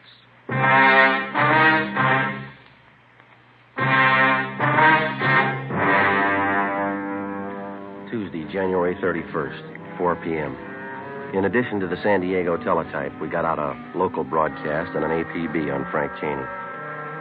By 4:30, Ben and I had checked out the first of two addresses where Cheney's former landlady told us that he might be staying. It was a rooming house out on West Washington. The owner told us that Cheney had stayed at his place for a few days, but that had been more than 2 months before. He had no idea where the suspect might be. We then drove to the second address. It was an apartment house on West Stanford near Slauson. Manager's name was Mrs. Pritchard. Why, yes, I believe Mr. and Mrs. Cheney are home. They've been in all day. Which apartment is they in, ma'am? Number 7, straight down the hall on your right. Thank you. They may be having dinner now. Are they expecting you? Be all right, ma'am. Thank you.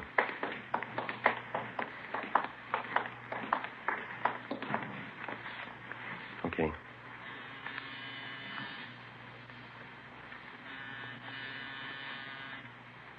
How about the door? It's open. Come on. The apartment was deserted. We checked the bedroom and the kitchen. There were obvious signs of a fast getaway. On a card table in the living room, we found the remains of a quick dinner. 2 places were set. One plate was almost clean, the other hardly touched. The coffee on the stove was still lukewarm. We called the office and arranged for a stakeout. Then we went back down the hall and talked to the manager again. They moved in about a month ago, Sergeant. They looked like any other newly married couple. Did you notice if they had any visitors, Mrs. Pritchard? Well, they might have, but I didn't notice. Did you notice anything odd about him at all? Only that one thing. Yes, ma'am. Mr. Cheney always seemed to have plenty of money. Put down 2 months' rent in advance. But he didn't seem to have a job. Yes, ma'am. Well, every morning he'd sleep late, but his wife was up at 8 o'clock to go to work. Where'd she work, you know? A company called Thompson and some other name. Offices are down on South Hope. Builders, I think. Holmes and things. My phone. Would you excuse me? Yes, ma'am. Go right ahead. Hello? Oh, yes. What? Yes, 2 police officers. Miss Pritchard, They no. want to talk to you. Hello? Cheney? Oh, yes, he hung up. An alert for Cheney and his wife was broadcast, with special attention for the south end of the city. The wife's name and description was added to the APB. The next morning, Ben and I located her place of employment, Thompson and Kilkenny, a big construction company. The office manager told us that 3 days before, Mrs. Cheney had resigned her job by letter. She asked that her final paycheck be sent to her mother, who lived in Marysville, California. We contacted the Marysville Police Department immediately, and the home of Cheney's mother-in-law was placed under 24-hour surveillance. We now had more than a half a dozen stakeouts going. A week passed. Nothing. Cheney and his wife seemed to have dropped completely from sight. Wednesday, February 9th, we got a tip from the Santa Barbara police that Cheney's friend, Henry Garson, was in Los Angeles working in an auction house on Wilshire Boulevard. We ran it down. Looks like a high-class place. They got a nice crowd, haven't they? Catalog, sir? No, thanks. We'd like to see the manager, please. All right. Let me see. Oh, yes, over there by the claim desk. The man in the dark suit, Mr. Wills. Thank you. Thank you. All right, now do I hear a bid? We'll start off for $25. Mr. Woolley? Yeah? Police officer, sir. We'd like to check on a man who's supposed to be one of your employees, sir. Oh, that's so? What's his name? Here's his picture. Can you identify it? Why, yes, it's Johnson, the new clerk. You want to talk to him? Yes, sir. All right. Right this way. He's back in the storeroom. Some kind of trouble? We'd like to talk to him. Yes, all right. Let's see. Oh, yes, there he is. Johnson. Oh, Johnson, would you come on, Ben. What are you running for? Johnson, come here. Out the back. Yep. There he goes. He's heading up the street. Come on. Yep. He got on that bus. All right, come on, let's double back to the car. Yep. Hurry. Yep.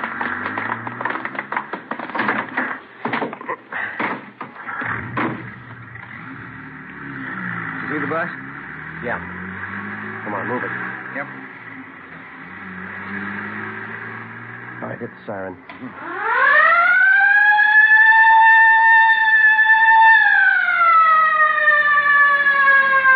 All right, that did it. The driver's pulling over. Pull up behind the bus there, huh? Yeah,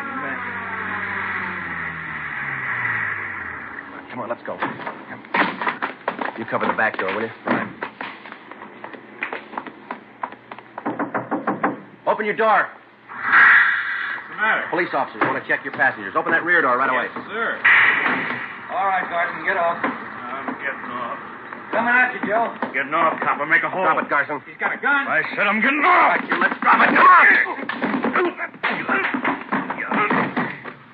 Good, Joe. You okay? Yeah. Let's get him off of here. Hey, what's it all about? He do something wrong? Yeah, he didn't get off when we asked him to.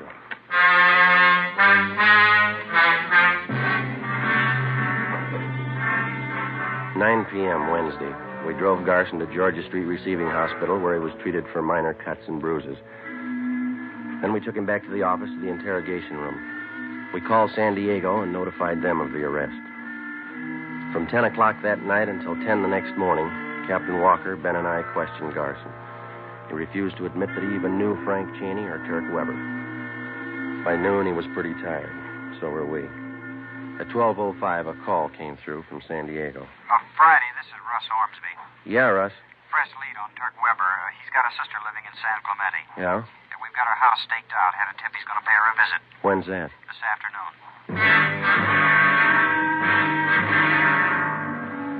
3:15 p.m. We got to the San Clemente turnoff, and a few minutes later, Ormsby and McGuire arrived from San Diego. We drove to the home of Weber's sister on South Orange Street and identified ourselves. She told us that Turk had been there that morning, but that he'd gone to the races at Del Mar for the afternoon. Did your brother say he was coming back? Said he might be back. He wasn't sure. Did he go to the racetrack alone? Yeah? Was he going to meet anyone there?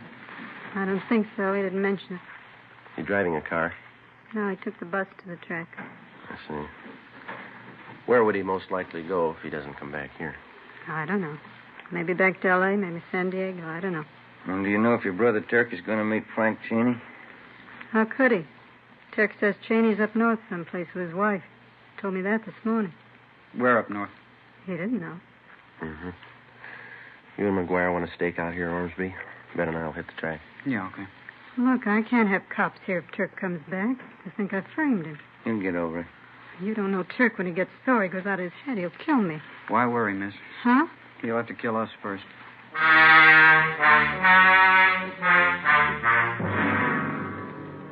3:45 p.m. Ben and I left Weber's sister's house and drove down to the racetrack at Del Mar. We got there just at the start of the 7th race. We had no idea whether the suspect was still there or not. We alerted the security police, gave them mug shots of Weber. Then we went to the public address booth in the clubhouse and talked to the man in charge. A few minutes later, the trap for Weber was set. Mr. Stanley T. Weber, please come to the public address booth. Emergency phone call. Mr. Stanley T. Weber, please come to the public address booth. We waited. Ben stationed at a vantage point on one side of the booth, me on the other. Minutes passed. Weber didn't show. Ben caught my eye and shrugged his shoulders. Mr. Stanley T. Weber, please come to the public address booth. Emergency telephone call. Mr. Stanley T. Weber, please come to the public address booth. The announcer was barely finished when I saw Ben motioning. I looked and saw a large man heading up the cement ramp. When he got to the top, he turned to his right and headed straight for the public address booth. It was Turk Weber. Hold it right there, Weber. Police officers, get your hands up. What is this? You lousy cops, I'll have you busted for this. Save it, Weber. Get your hands up. Who tipped you? What difference does it make? Stand still. You'll never get him. You'll never get him in 20 years. Never get who? You know who. Cheney. He's too smart for you. You'll never get him, not in 20 years. All right, we got you, Weber. Shake him, Ben. I'll shake you, copper. Watch it, Ben. Let go. I'll kill you. I'll kill you. All right. That's it. He's sure a big package. Yeah. What's that over there? Did that fall out of his pocket? It's like a tip sheet. Yeah. Yeah. Blue Boys Peerless Selection for Thursday. Price $1. Let me look at that a minute, Kelly. Best picks. You can't lose. This is your lucky day. What's it prove? He ought to get his $1 back.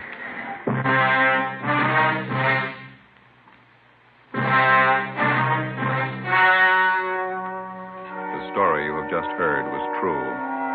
Only the names were changed to protect the innocent. On June 19th, trial was held in Superior Court, City and County of San Diego, State of California. In a moment, the results of that trial. It's amazing how many long cigarette smokers are changing to extra mild Fatima. Here is the actual report. From coast to coast, extra mild Fatima has more than doubled its smokers. Yes, more and more smokers every day are discovering that Fatima is the king-size cigarette that is extra mild. Extra mild, because it contains the finest Turkish and domestic tobaccos superbly blended to make it extra mild, to give it a much different, much better flavor and aroma. Enjoy extra mild Fatima yourself. Best of all long cigarettes. It's wise to smoke extra mild Fatima. It's wise to smoke extra mild Fatima.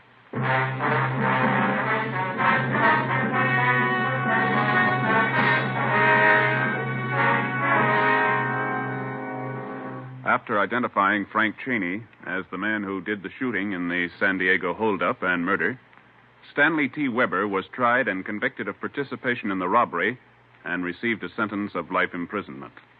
Henry Garson was cleared of any complicity in the holdup killing, but he was returned to prison for violation of parole and for several burglaries in San Diego and Los Angeles. Both men are now serving their terms in the state penitentiary. Next week, Frank Cheney, the Gentleman Bandit, Part 2.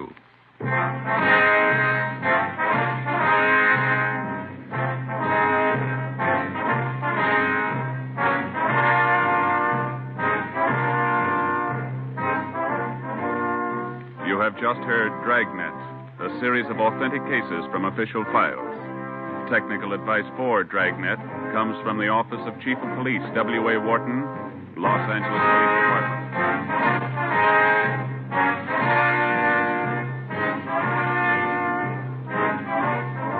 Fatima Cigarettes, the best of all long cigarettes, has brought you Dragnet from Los Angeles.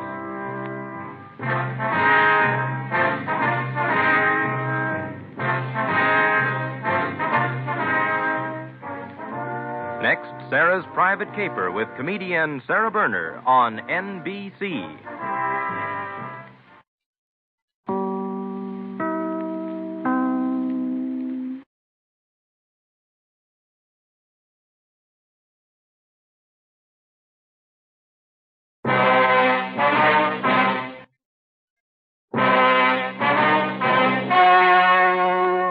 The story you are about to hear is true. Only the names have been changed to protect the innocent.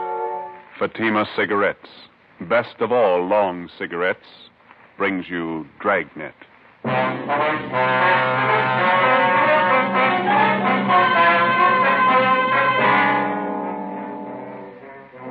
You're a detective sergeant. You're assigned to robbery detail. 3 persons are shot down in a $12,000 holdup. One of the bandits is apprehended, convicted, and sent to prison for life. The other one is still at large. Your job, get him. If you want a long cigarette, smoke the best of all long cigarettes. Smoke extra mild Fatima. Yes, Fatima is the king-size cigarette, which contains the finest Turkish and domestic tobaccos superbly blended to make it extra mild, to give Fatima a much different, much better flavor and aroma than any other long cigarette. That's why Fatima has more than doubled its smokers coast to coast. Enjoy extra mild Fatima yourself. Best of all, long cigarettes. It's wise to smoke extra mild Fatima. It's wise to smoke extra mild Fatima. Dragnet,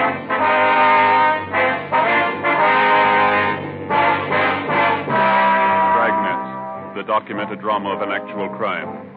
For the next 30 minutes, in cooperation with the Los Angeles Police Department, you will travel step by step on the side of the law through an actual case from official police files. From beginning to end, from crime to punishment, Dragnet is the story of your police force in action. It was Tuesday, June 6th. It was cloudy in Los Angeles. We were working the day watch out of robbery detail. My partner's Ben Romero. The boss is Captain Ed Walker. My name's Friday. I was on the way back from communications, and it was 11:35 a.m. when I got to room 27A, robbery division. Joe, how are you? Oh, hi, Dave. Message in the book for you. Came in a couple of minutes ago. Oh, thank you. Woman's voice. Wanted you to call as soon as you got in. Yeah, thank you, Dave. I'll get it now.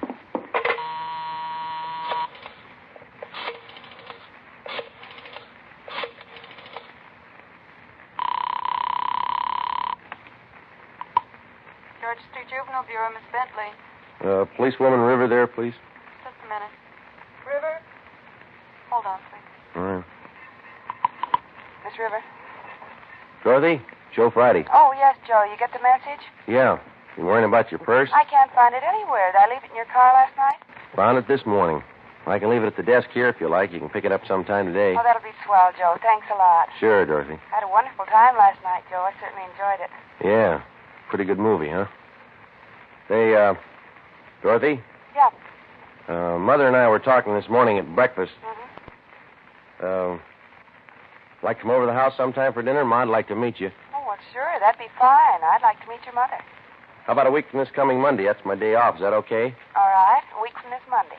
The weather's good. Well, maybe we can have a barbecue out in the back. Oh, it sounds wonderful. Okay. See you later, then. All right, Joe. Bye. Bye. Joe? Hi. How'd it work out, Ben? It didn't. Another false alarm. Sure is a scorcher out today.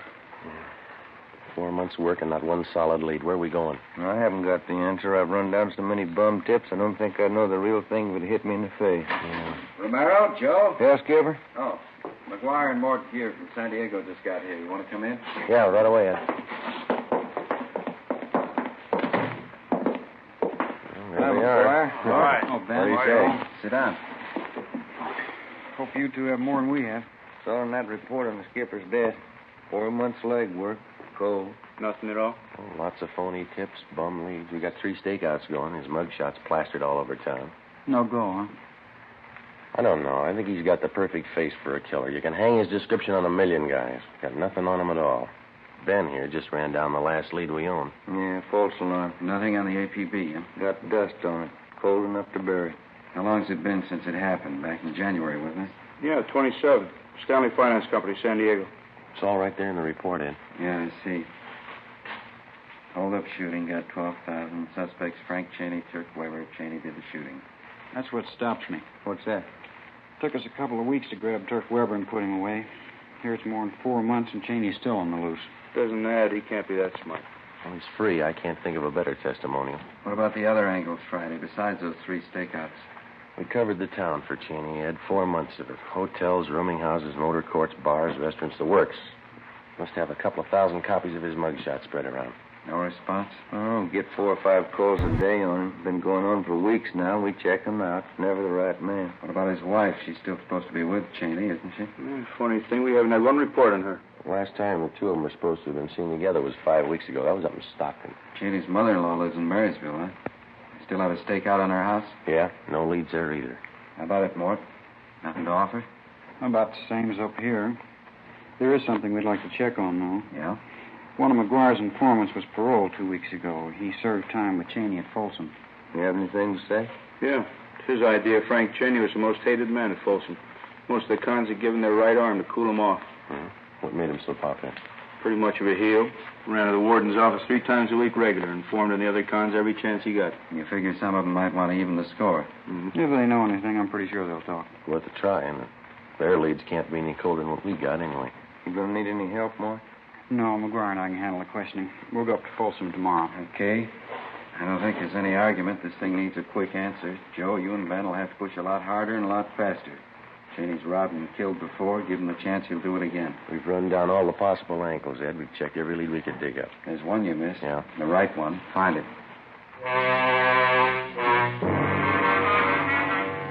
From the day Frank Cheney had been identified as the killer in the San Diego holdup murder 4 months before, all of us realized the danger of another killing as long as he was loose. After 18 years in prison, Cheney had a gun and he had his freedom again. And we knew he wouldn't give him up easily. Thursday, June 8th, Lieutenant Mort Gear and Sergeant Tony McGuire returned from Folsom Prison. After talking with most of the convicts who knew Cheney well during his prison days, they had a list of more than 40 leads to run down. Ben and I took half of them. We started checking. It went kind of slow, and the results were thin.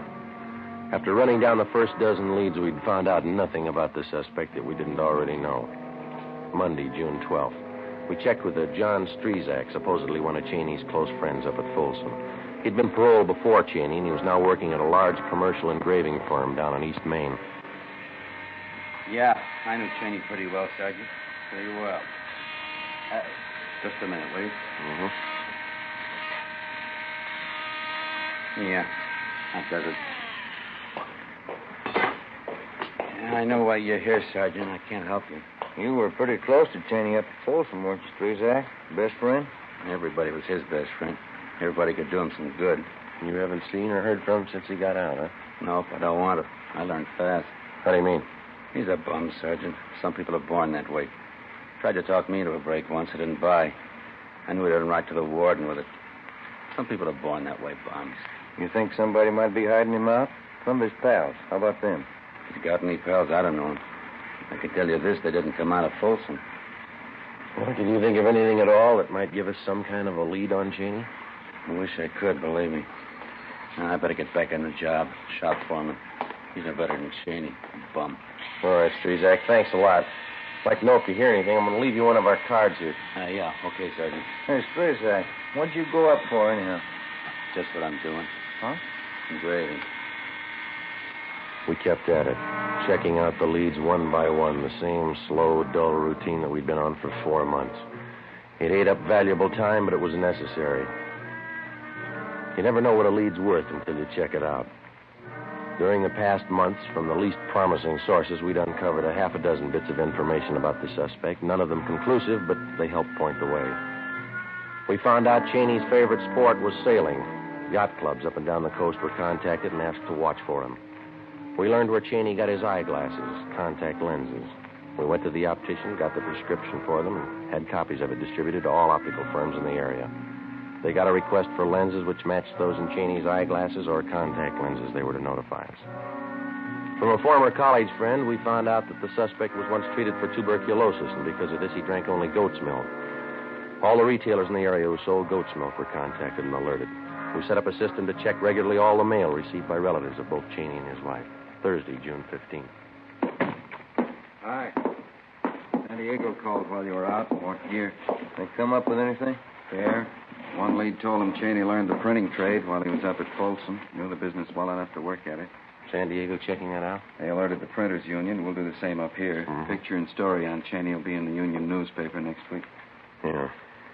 Well, we dug up another bit on Cheney. We got it this morning. What's that? Well, instead of ordinary eyeglasses, Cheney's been known to wear contact lenses. You know, glass fits right over your eye. Uh-huh. Good chance he might be wearing them now. Kind of helped change his appearance. We got the prescription for the lenses from Cheney's eye doctor. Got the information to all the optical firms in town. Good. Friday, man out here to see you. Oh, okay, thank you, Dave. All right, that's all. Better contact San Diego. Keep him posted. Right, Skipper? This gentleman here, Joe. This is Sergeant Friday. Yes, sir. How are you, Sergeant? You remember me, Vince Bertoli? Oh. You were in my place last month, the White House Grill. Place down on Alameda? Yeah, that's right. Block from Union Station. Both of you Oh, came in. yeah. You had coffee and an omelet? You liked the Sure, omelet. sure, yeah. What can we do for you, Bertoli? Well, remember you were talking to me? You said you were looking for somebody. You left some pictures in this card of yours here. Yeah, that's right. Well, I lost the pictures. I don't know where I lost them, but I kept your card. That's why I came to see you. What? Well, as I say, I lost the pictures, but I still have an idea what they look like. Have you seen either one of those people, the man or the woman? Well, that's why I came to check with you. A week ago, one of my steady waitresses quit, and I hired this brunette with a hard luck story. Mm-hmm. Care for a stick of gum? Licorice flavor? No, thank you. Well, after a couple of days, I remembered that picture you gave me, and I thought she looked a little like it. That's why I kept an eye on her. Did you notice anything out of the ordinary? You bet she never dates anybody. Not even me, and I'm the boss. Not ugly either. Yeah? She always claims she's got to get home. Never gives a reason. Says she lives alone. Well, where does she live? A couple of blocks from my place on North Jersey, I think. I checked the place where she does her shopping. They tell me she buys enough groceries for 3 people. Mm-hmm. She still insists that she's living by herself, though. Yeah, that's why I thought I'd better check with you. I lost the pictures, but I hung on to your card. Will you take a look at this photograph, Bertoli? Yeah. Sure, same one you gave me. Looks just like her, Mary Sloan. Who? Mary Sloan. That's her name, isn't it? You want to turn that picture over? Mrs. Frank Cheney. Thursday, 4 p.m. Ben and I drove down to the White House Grill and had a cup of coffee. We got a good look at the waitress whom the owner, Vince Bertoli, suspected of being Mrs. Cheney. We left and waited outside in the car until 5 o'clock when the suspect came out. We followed her to a grocery store and from there to a rundown apartment building on Greystone Alley just off Temple. We waited a few minutes and then we followed her in. The tab on one of the mailboxes read, Mary Sloan, apartment 16. We went up. Which one, Joe?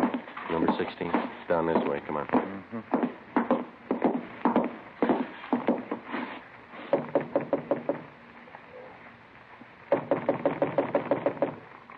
I guess we better try the door, huh? Who's there? Who is it? Police officers, open up. What do you want? Open the door. Just a minute. Anybody else in here? My brother.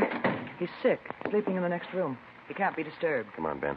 You can't go in there. Honey, the cops! Get out! Joe, the window. All right, get back inside here. Come on, you.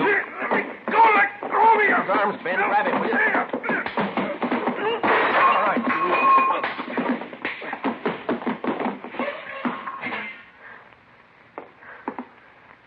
Are you all right? Yeah. Thought he broke my bridge work. Yeah, you got clipped for nothing. Hmm? Not Cheney.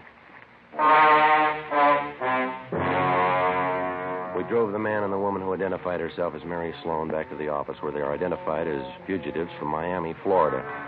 The man was wanted on charges of first-degree burglary. The woman was the accomplice. We turned the case over to Bunko Fugitive Detail. A little after 11 o'clock Friday morning, Ben got a tip that Cheney had been seen the night before at a small bar down near Fullerton. That's a Los Angeles suburb. He was supposed to be living in the area. We spent Friday, Saturday, and Sunday tracking it down. It went nowhere.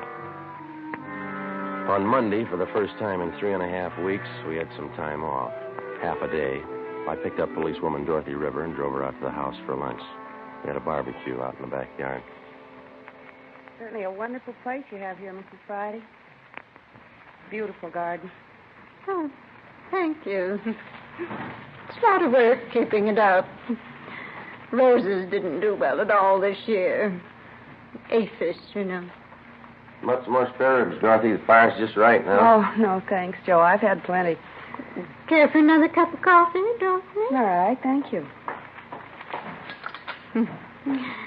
I'm glad you could come today, Dorothy. Joseph's been talking so much about you. Oh? You surprised me a little when I met you. How's that? How about some more ribs, Ma? Oh, look at you, Joseph. I don't think you look at all like a policewoman. Most of them are rough-looking, aren't they? Oh, no, I don't think so. They look like most women, nothing much out of the ordinary about them. Oh? Well, Well, times have certainly changed. We didn't have policewomen when I was a girl. Probably could have used them. Well, I don't know. I don't think we had so much crime then. Times were much different. You seem so young for such work, Dorothy. Policewoman. I'm 25, Mrs. Friday. Been with the department almost 2 years. Oh, yes, you're a young girl. Joseph's 31, you know. Yes, I know. Hey, Ma, how about letting me gather you the dishes up? Oh, no, that's all right, Joseph. You just sit there. Have your coffee. I'm used to this. Have to get used to housework when you're married. I'll bring out pie. A wonderful dinner, Joe. Your mother's very sweet. Yeah, real subtle, isn't she? Oh, motherly instinct. Somebody has to look after you. That's the phone, Dorothy. I better grab it. I'll be right back. Okay.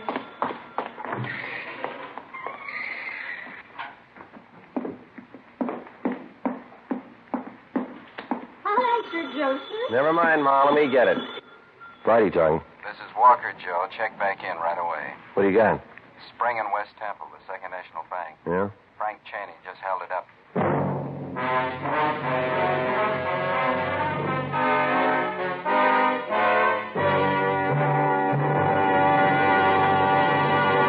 You are listening to Dragnet, the case history of a police investigation presented in the public interest by Fatima Cigarettes. If you smoke a long cigarette, it will be in your interest to listen to a typical case history of a Fatima smoker. It's the case of registered nurse Shirley Gelman of Los Angeles, California. You'll see her picture in leading magazines this week.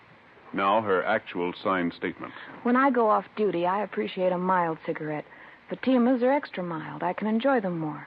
I agree. It's wise to smoke extra mild Fatima. And more smokers are discovering this every day. Actual figures show Fatima has more than doubled its smokers coast to coast. So enjoy extra mild Fatima yourself. The king-size cigarette, which contains the finest Turkish and domestic tobaccos, superbly blended to make it extra mild. You will prefer Fatima's much different, much better flavor and aroma. You will agree. It's wise to smoke extra mild Fatima.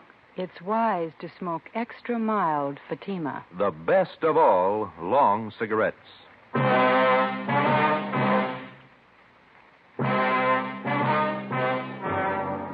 Monday, June 19th, 3 p.m. I went back to the office, picked up Ben and Captain Walker, and the three of us drove to the scene of the robbery at the corner of Spring and West Temple, the Second National Bank. Ricketts and Thaxter from robbery detail were already there questioning witnesses. We talked to the bank's vice president in charge at the time of the holdup, Mr. Bronson. He had a welt on the right side of his head and was pretty badly shaken. He had his hand in one of his coat pockets, and he walked straight over to me. It's the first thing he said. This is a holdup. You're positive of the identification, Mr. Bronson? I'm certain. This picture here, that's the man, all right. The others will tell you the same. Who's that, Mr. Bronson? The tellers. They all got a good look at him. No mistake. Well, what happened after Cheney approached you? He was very calm, very quiet. Uh-huh. He said, do exactly what I tell you. Call for help, and I'll kill you. He was calm all the way through it, just like it was an ordinary business with him. Did he have you get the money for him? No, he ordered me from back of the front counter there, and we went from cage to cage. Each time he had me say the same thing to the teller. This is a holdup. Give me all the currency you have. Don't call for help. How many tellers did he have you collect from? 5. Mm-hmm. This line along here, windows 1 to 5. Oh, my knees were shaking so hard I could barely walk. I kept wondering if one of the tellers might try to sound the alarm. Yes, sir. What happened after he got the money? He had me walk in front of him, down there to the side exit. Mm-hmm. That's when he hit me, I guess. Side of my head, you can see here where they bandaged it. Uh-huh. Yes, sir. How much money did he get, do you know? No, not quite sure. More than 4,000. I can't help but think how lucky I am. That man's a killer, I'm certain of it. Are you sure that we can't fix you up with a ride home? No, I'll be all right, thank you. My wife's on the way down now. All right. Can I see you fellas a minute? Yeah, Thaxter. Excuse us, will you, Bronson? Yes, certainly. Rounded up all the dope on the getaway car Cheney used. Yeah? At 2 this afternoon, he went to a used car lot up in Figueroa, about 8 blocks from here. Asked to be shown a late model Ford. Yeah, go ahead. Salesman took him for a demonstration ride. When he pulled up for an arterial, Cheney jabbed a gun at him and told him to get out. Salesman got out. Cheney drove off. And 15 minutes later, he walked in here and pulled the robbery. That's it. The bank tellers tabbed the same Ford as the getaway car. Broadcasted all points on the car. Nothing yet.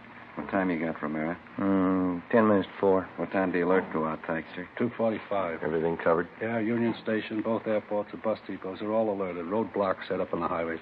Since 2:45. Just about. And Cheney's somewhere in the city. Find him.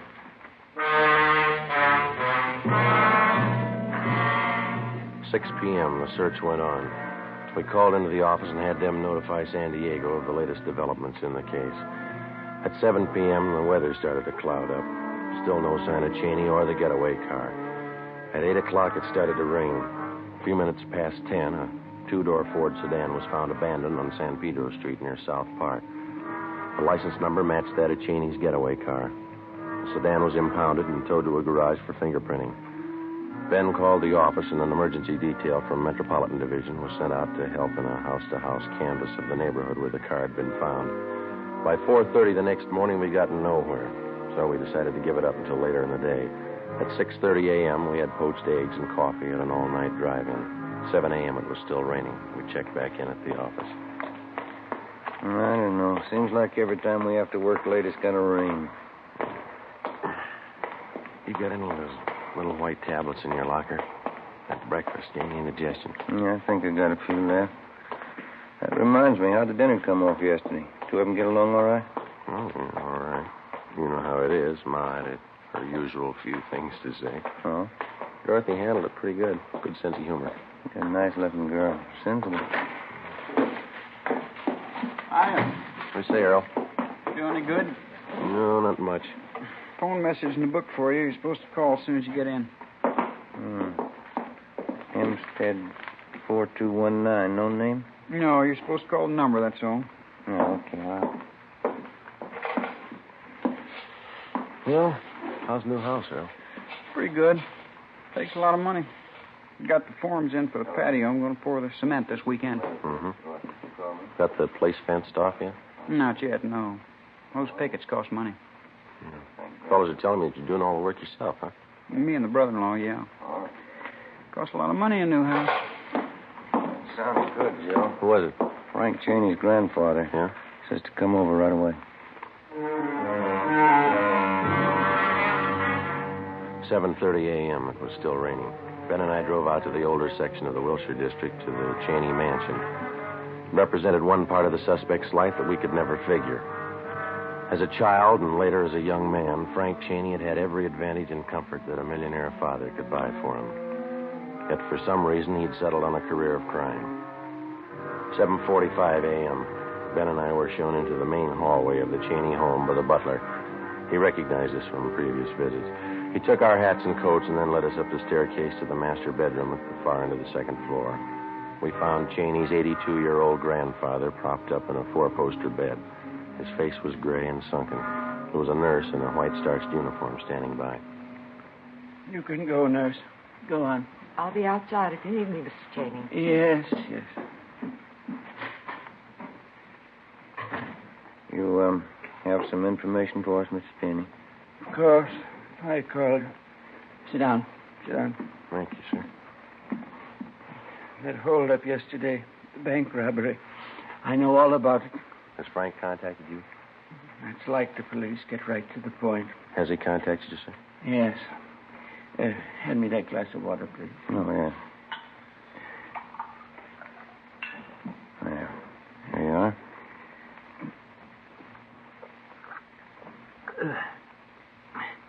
Thank you. No, leave it on the table there. Oh, yes. When Frank got out of prison last year, he came to see me. I offered him one more chance. I told him if he decided to earn his way, he'd have all the help I could give him.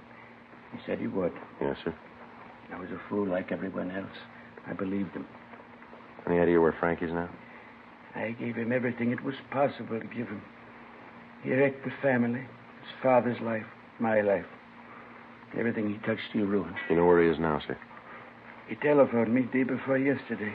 He was going away, Central America. Why didn't you notify us? When he was going away, I thought it'd be better. We've had enough notoriety, newspaper stories. How was he going to get to South America? Swedish ship, going to work his way. He called from San Pedro, staying in some hotel there. You don't know the name? Find him, take him away. Bury him someplace. Okay, Joe. Yeah. Well, thank you very much, Mr. Cheney. Sergeant. Yes, sir? Frank will have a gun. He'll try to use it. Yes, sir. Kill him. 9 a.m. Ben and I went back to the office and put in a call to the Swedish Vice Consulate on South Spring Street. They told us that 3 days before, a man answering Cheney's description had signed on the Swedish motor ship Southern Cross as a member of the engine room crew. We picked up Sergeants Thaxter and Davis and drove down to San Pedro. The Southern Cross was still taking on cargo when we got there. We showed Cheney's mugshot to the first mate. You're the American. Cameron, that's him. He signed on this trip. Is he aboard the ship now? No, he's right up there on deck. The boss there. I guess he went below. What if you take us to him, please? All right. Lindgren! Ja? Kom över kommando en liten stund. All right, this way. The gangway, mind you. Better watch it, Ben. Yeah.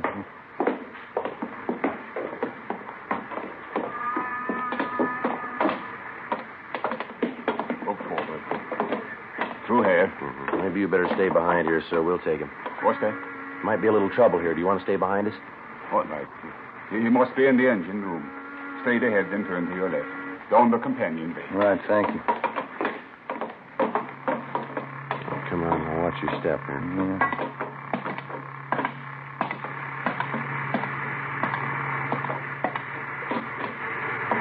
Joe. Down there. It's in. Come on. Spotted him. All right, Cheney, hold it. He's making a break. Come on. He's going topside. Hustle. Come on, up the ladder. Look out, Joe. Give it up, Cheney. He's going for the gangway. Down, Ben. Yeah. All right, stop him. Come on.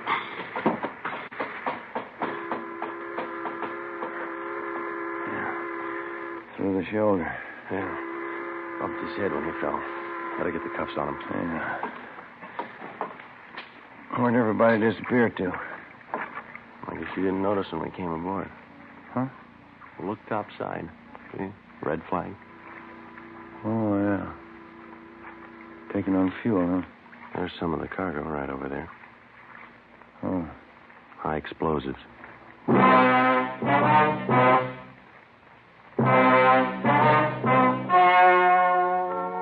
story you have just heard was true. Only the names were changed to protect the innocent. On November 2nd, trial was held in Superior Court, City and County of San Diego, State of California. In a moment, the results of that trial. It's amazing how many long cigarette smokers are changing to extra mild Fatima. Here is the actual report. From coast to coast, extra mild Fatima has more than doubled its smokers. Yes, more and more smokers every day are discovering that Fatima is the king-size cigarette that is extra mild. Extra mild because it contains the finest Turkish and domestic tobaccos superbly blended to make it extra mild, to give it a much different, much better flavor and aroma. Enjoy extra mild Fatima yourself. Best of all long cigarettes. It's wise to smoke extra mild Fatima. It's wise to smoke extra mild Fatima.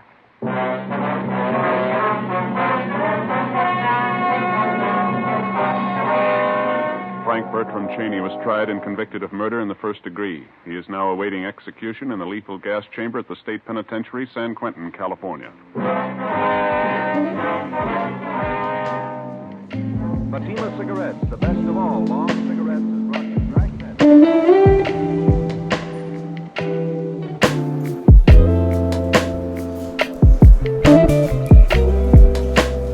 You're listening to Tulip by Night Drift. I'm Bobby BagHead, your BagHead buddy, and you've been watching BagHead Buddy's SleepyTime SuperShow. We just listened to a couple episodes of Dragnet from Old Time Radio Classics.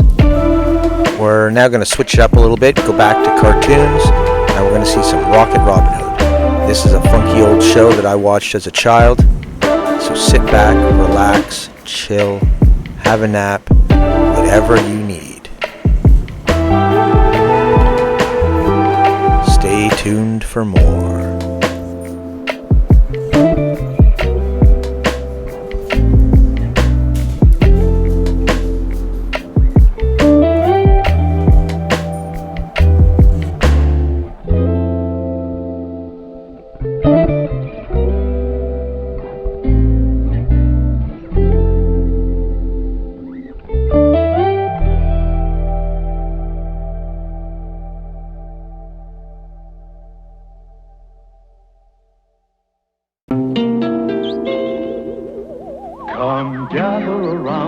Space travelers surround me, hark now to the ballad of Rocket Robin Hood. I may well confound you, astound you, spellbound you with heroes and villains, the bad and the good. Watch now as our rockets race here from afar, for now with our Robin we live on a star. 3, 2, 1, blast off! Band of brothers marching together, heads held high in all kinds of weather. With fiery blast our roaring rockets rise. Beyond the earth, beyond the skies, at the side of Robin take a stand. With the gallant leader of the band, send a joyous shout to all the land for Rocket.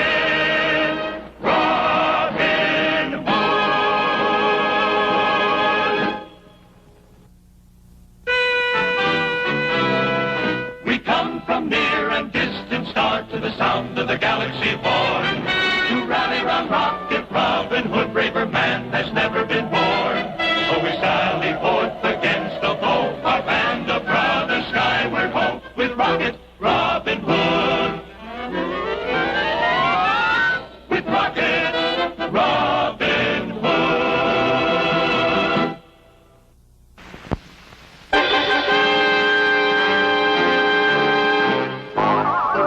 Off in a far-distant galaxy floats the Sherwood asteroid, home of Rocket Robin Hood. Robin and his merry men are the 30th century descendants of the original Robin Hood band of Earth. Here, deep in New Sherwood Forest, Rocket Robin and Little John are enjoying their favorite sport. Good fighting, Little John, but if I catch you off guard, I'll make your head ring like a gong. Almost got you that time. Right. No wonder Maid Marian is watching you so admiringly. She is?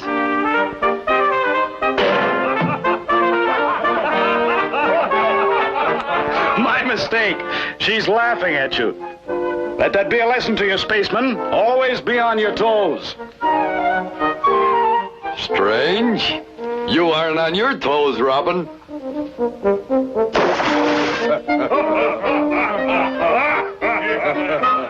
I must remember to follow my own advice.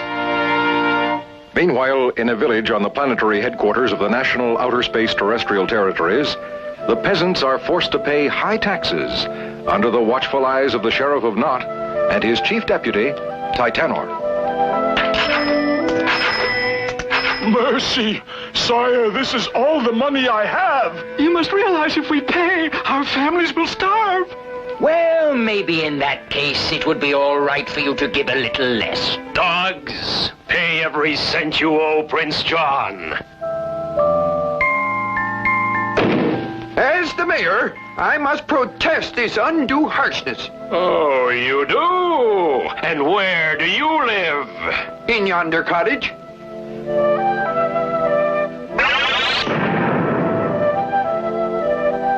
Any complaints?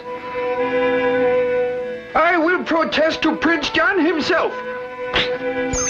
Operator, connect me with... How horrible! Our poor mayor. What happened? What is it? The neuron puppet rod. It can program a person into a helpless puppet who must obey the owner of the rod. And now dance, Mr. Mayor.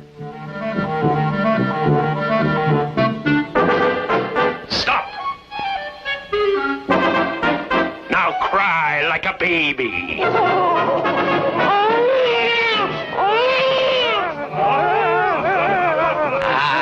I think the mayor has been humbled enough, Titano. Stop crying. A couple of years in the fortress dungeons will teach the swine not to annoy the tax collectors of Knot. If only Rocket Robin Hood knew about this monster Titanor. He'll know about it very soon. This isn't nearly enough. How can I be expected to live in luxury if the ungrateful slaves I rule are so miserly? I want more taxes. More! If they weren't so starved, Your Highness, then perhaps... That sounds suspiciously like treason. Could it be the Sheriff of Knot is shirking his duties? Perhaps some punishment will make him see the error of his ways, eh, Titana?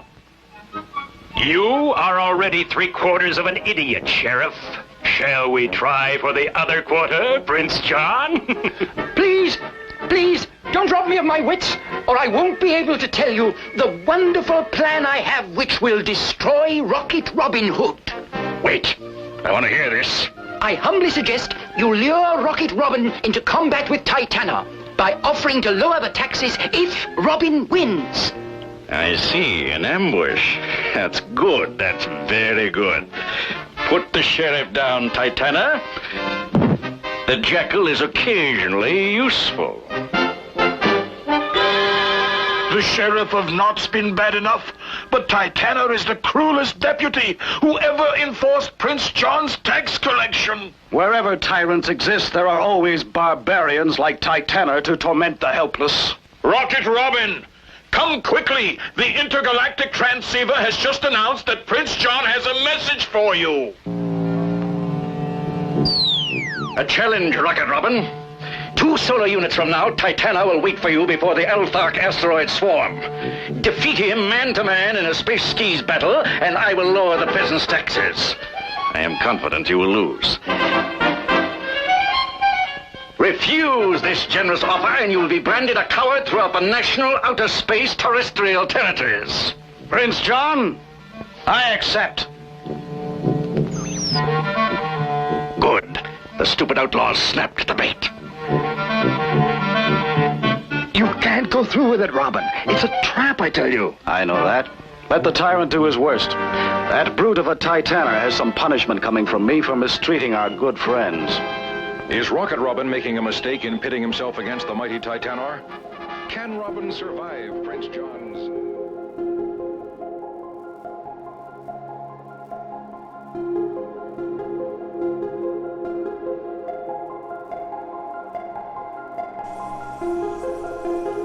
You're listening to Gone by AK, and you're watching BagHead Buddy's SleepyTime SuperShow. I'm your host, Bobby BagHead, your BagHead Buddy. We've just finished watching part 1 of Rocket Robin Hood. We're going to take a little bit of a break here, float around, have an intermission, and head on into part 2. I hope you're enjoying. Please don't forget to click like and subscribe. Leave any comments below, and stay tuned for more.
Let's all go to the lobby. Let's all go to the lobby. Let's all go to the lobby to get ourselves a treat.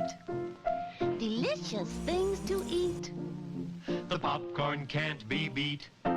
The sparkling drinks are just dandy. The chocolate bars and the candy. So let's all go to the lobby to get ourselves a treat. Let's all go to the lobby to get ourselves a treat. Soaring through the far reaches of outer planetary space is new Sherwood Forest asteroid. Fantastic headquarters of that swashbuckling cosmic highwayman of the 30th century, Rocket Robin Hood. Yes, here comes the one and only Rocket Robin Hood, gliding through galaxies in his search for star-shattering adventure. The interplanetary villains quiver in their space boots when they hear the merry ring of his laughter and feel the blast of his mighty electro quarterstaff. Rocket Robin Hood, fun-loving astral adventurer in the astonishing years to come. Rocket Robin Hood, the happy outlaw of outer planetary space, is a direct descendant of Robin Hood of old. He's fast, with a joyful laugh, a ready jest, and a quiver full of futuristic arrows. Robin robs from the cosmic rich to give to the astral poor.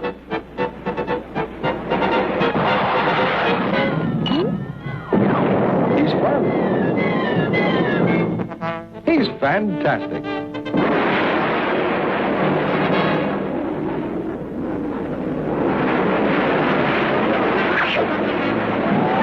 Robin Hood, merriest of the merry men in the astounding year 3000.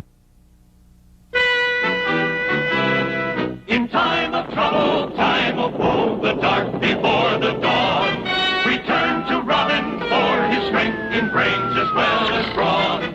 So though the villain holds his sway, there come our dawn, will come our day, with Rocket Robin Hood. With Rocket Robin Hood.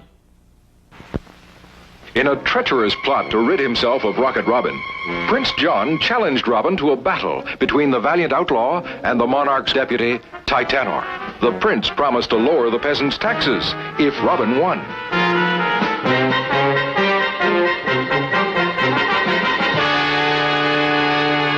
Take care, Robin. It's obviously a trap. I know. Now off to the battle of the century. I won't be gone long.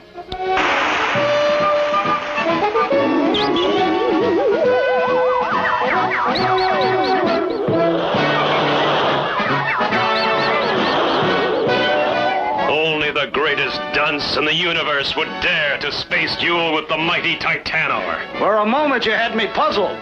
I thought you were wearing a cheap mask, but it really is your face. Astonishing. Why, you little astro flea, I'll show you.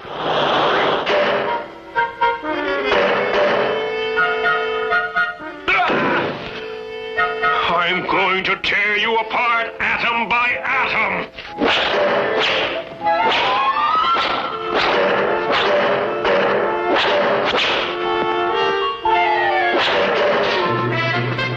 You must be getting tired of holding that staff. Let me help you. Ah, the neuron puppet rod. I understand that this is your favorite weapon.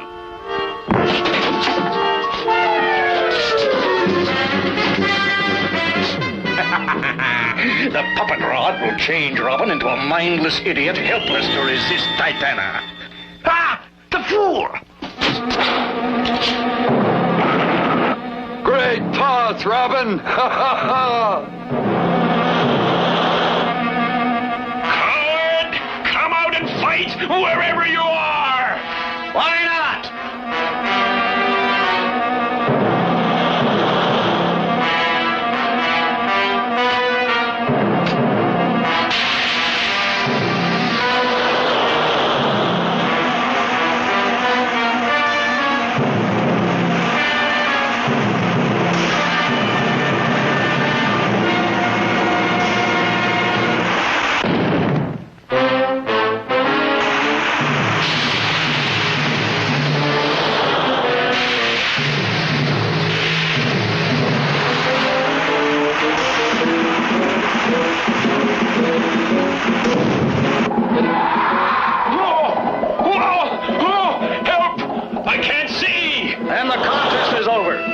Give me a hand. I will lead you to a space lane where one of Prince John's space patrol ships can pick you up and bring you back to the fortress for medical treatment. Thank you.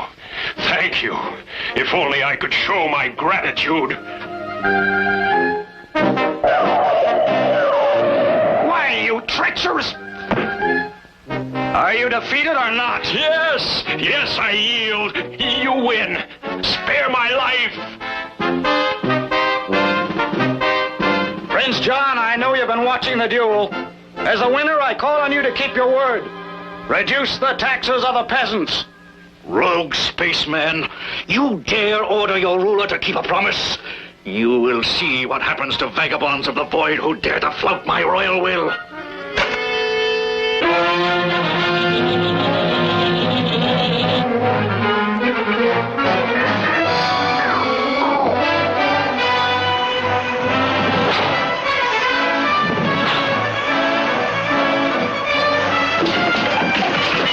Just as we thought, it was an ambush, and Prince John's offer was a fraud. Come, every man to his craft. We must try to intercept the battle cruiser before she reaches the fortress of Nott.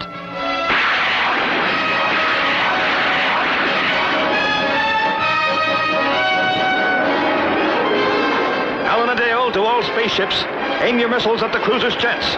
We want to disable her.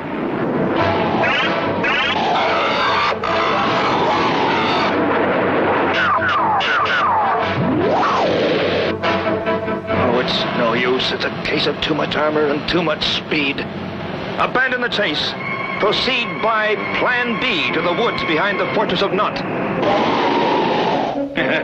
It was absurdly easy to lure you to your doom. It has always been easy for you to be a liar, Your Grace. That insults mean nothing to me. Let me show you what I have in store for you. These, my dear Robin, are crystallizer globes, capable of turning any atomic arrangement into beautiful, clear crystals. After you have been transmuted to a crystal statue, you'll be placed in the village square, a terrible warning to all fools who scheme against my imperial rule.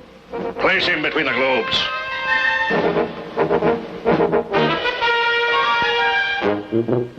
And now, my good friend, I bid you goodbye. Is there no hope at all for Rocket Robin? Is Robin about to become a space age?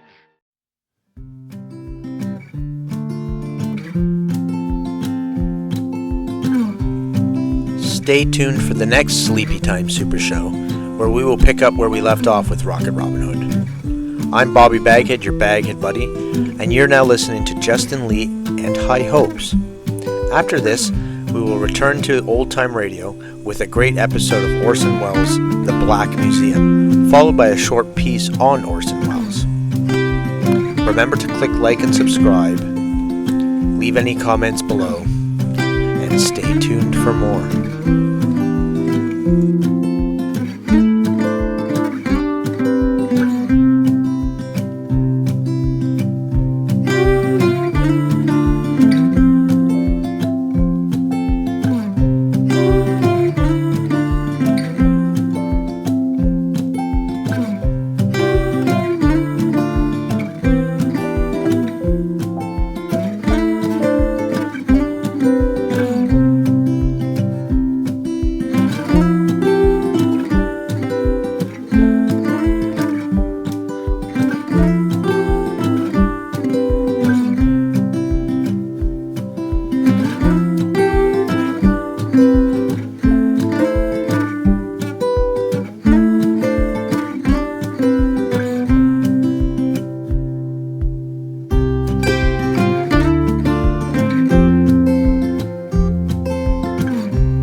structure on the Thames, which houses Scotland Yard, is a warehouse of souvenirs, where everyday objects, a candlestick, a china doll, a broom, all are touched by murder.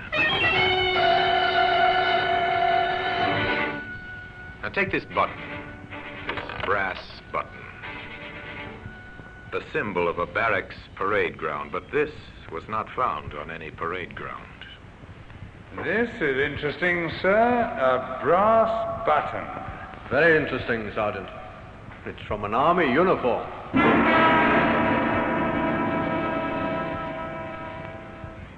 Today, that button can be seen in the Black Museum.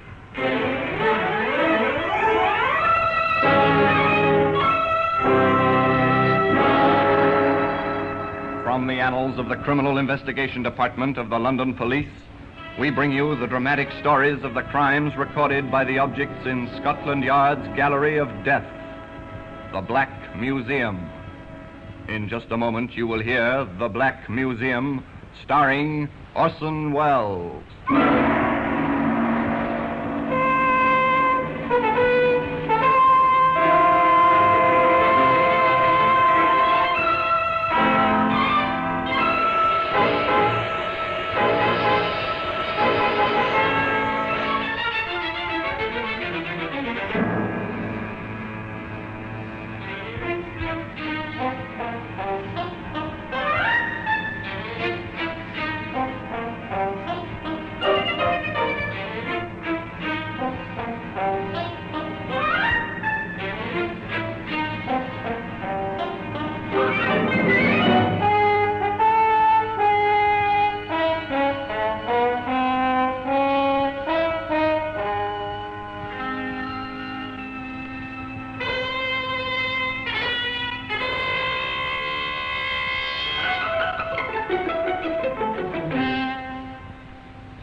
Now, The Black Museum, starring Orson Welles.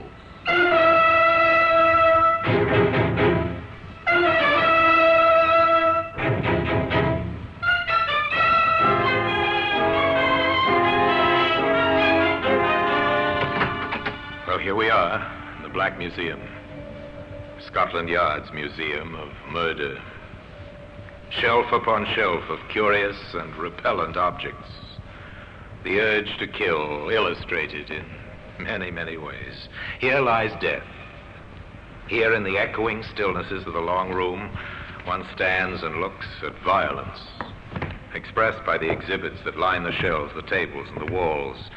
Repellent they may be, but by reason of their association only, for most of these tokens of murder are very ordinary objects. It's a medicine bottle. The drug it contained was beneficial in small doses. But since a woman was forced to drink the whole contents and died shortly after, the jury called it murder. Here's a kitchen knife. No household is without one, but this knife was not used solely for kitchen tasks. It was found embedded in a man's heart. Now, here we are, the brass button. It is. It's an innocuous, ordinary brass button. This was found near the dead body of a woman. But come back with me to the beginning of this story, to a day some years ago on the common outside the Kentish village of Wayfield. A girl was sitting beneath a tree, busily sketching. She was too engrossed to hear the approach of a young soldier until he spoke. Hello? Oh. Hello? Sorry. Did I frighten you? A little. I didn't hear you coming. Oh, I made enough row. You were so busy with whatever you're doing. What are you doing? Sketching? Can I see? You'll probably laugh. No, I won't. Show me. That's very good. Do you really think so? Well, it's fine. You must be the one they call the Swamp Girl. That's what they call me in the village. Huh. Poor, routine, dull people. You don't like routine ways of living, do you? From what I've heard, you're something of a rebel. Am I? Hmm. You seem to know a lot about me. Oh, I've heard things. What kind of things? About how you live in an old shanty at the edge of the swamp and how you roam the common and sketch and paint. You're well informed. People talk about you sometimes. I was interested. And so you came down to see for yourself. Oh, what's the matter? Couldn't you find a girl in town? Don't say that. I wanted to meet you. To talk to you. And now that you have, will you please go away and let me work? Oh, you can work any time. I'll go away soon, if you're nice to me. Go now.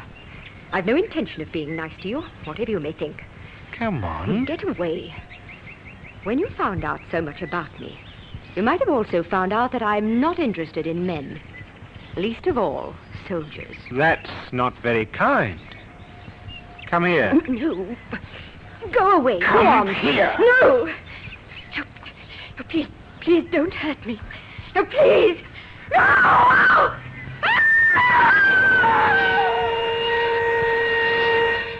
A woman screamed and cried for help on the Wayfield Common, but there was no one within a mile to hear her screams. 2 days later, in the post office at Wayfield, a letter was returned by the postmistress. Mrs. Riley? Yes, Jimmy? That registered letter you sent me out with, there was nobody about to sign for it. Wasn't the swamp girl at home? No, Mum. I called out Miss Morgan, but there wasn't any answer. All right. You can deliver it tomorrow. Yes, Mum. Her name was Jeanette Morgan, but people of the town called her the Swamp Girl because of her vagrant, strange way of living. The next day, Jimmy, the postal messenger, rode out on his bike to deliver the registered letter, but once again the Swamp Girl was not at home. Then, on the way back, taking a shortcut, Jimmy found her. Miss Morgan! Jimmy saw only her legs at first protruding from a bush, which had been meant to hide her. At first he thought she was asleep. But he didn't think so for long. She's dead! I've got to get the police!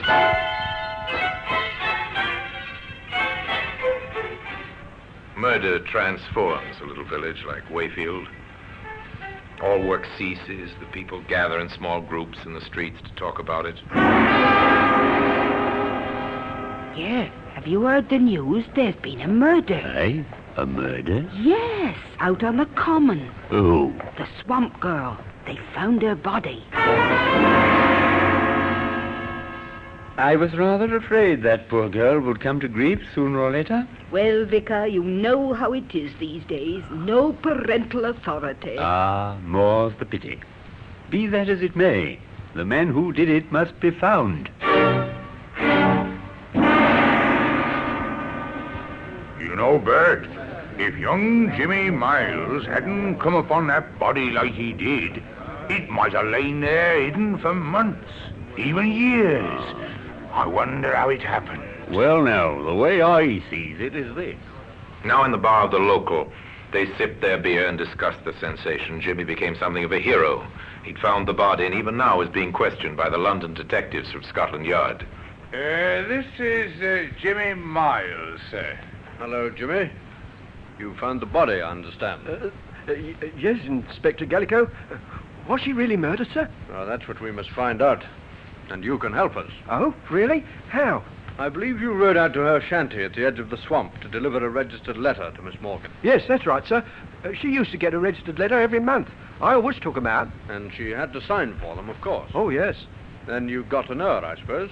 Well, don't tell the postmistress, but sometimes I did stay and talk for a while. Uh-huh. And what was she like? Oh, she was nice, really friendly. People said she was a bit peculiar, but I never thought so. And she could draw, sir. Now, think carefully, Jimmy.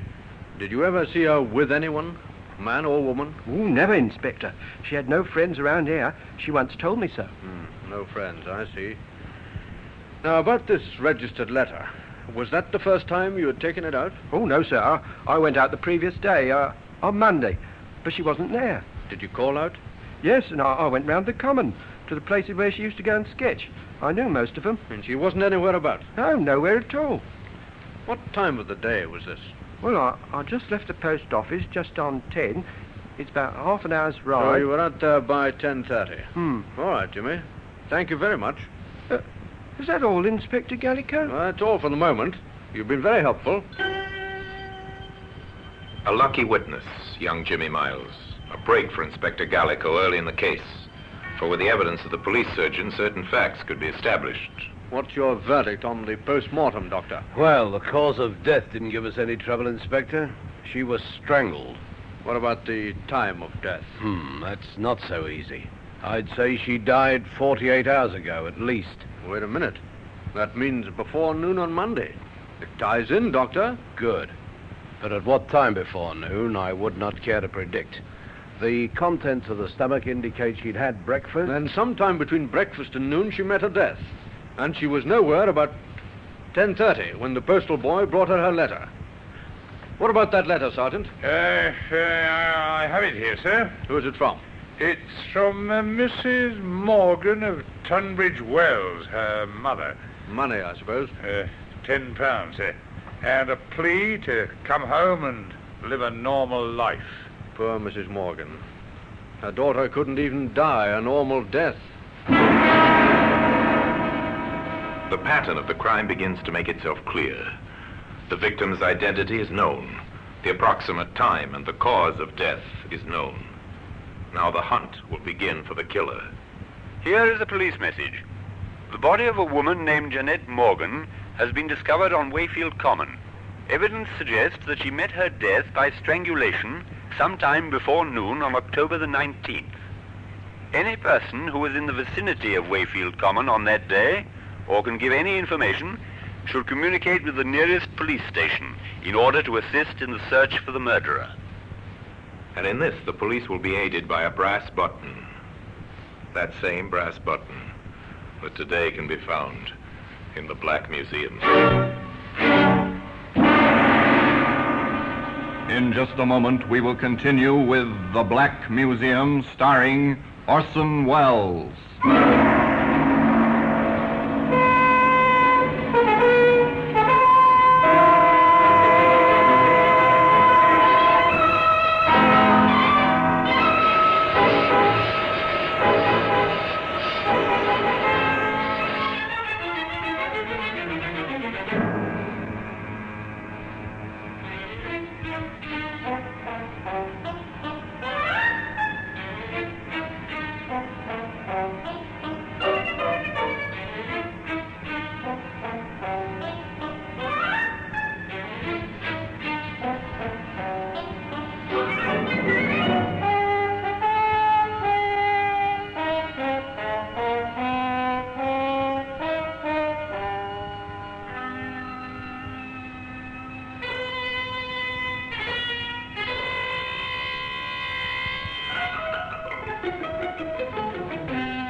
And now we continue with The Black Museum, starring Orson Welles.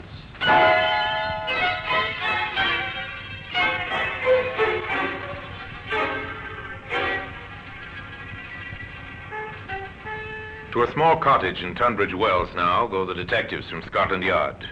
To a house with the blinds drawn where a thin, bitter woman answers their questions in a strangely lifeless voice. Yes, I knew. I knew it was Jeanette when I saw the newspapers. Why didn't you get in touch with us, Mom?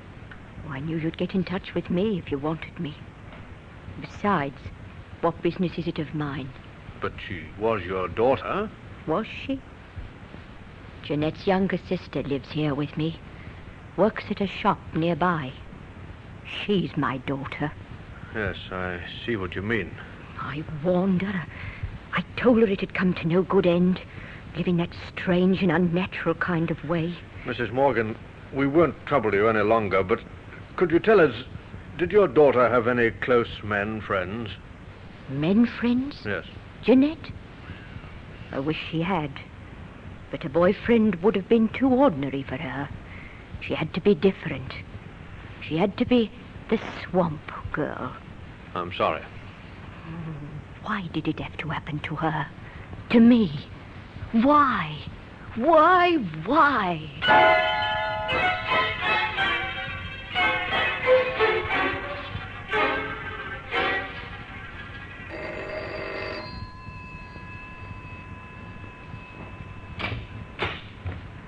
Good evening. Good evening, Vicar. I'm from the police. The police? I don't recognize you. No, sir. You see, I'm not from the local police. I'm from London. And I'm down here in connection with the murder. Oh, yes, terrible, yes. But how can I help you? Well, you can help a good deal, sir.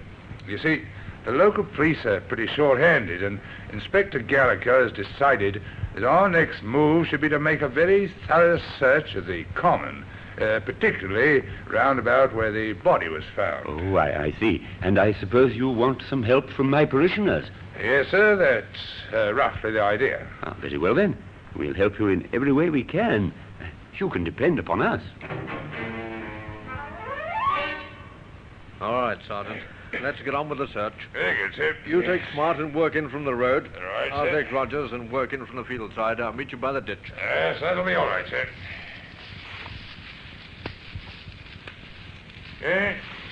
Here's a sketch, sir. It's a pencil drawing of that view across there, I'd say, sir. Yes, it is. Unfinished, too. She might have been working on it. What else have you got there? This is interesting, sir. It's a brass button. Very interesting, Sergeant.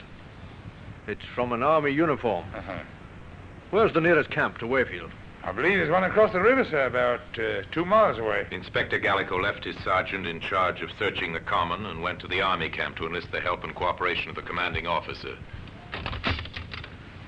Gentlemen to see you, sir, from Scotland Yard. Oh, ask him to come in, will you, Captain? Yes, sir. Will you come through, please? Thank you.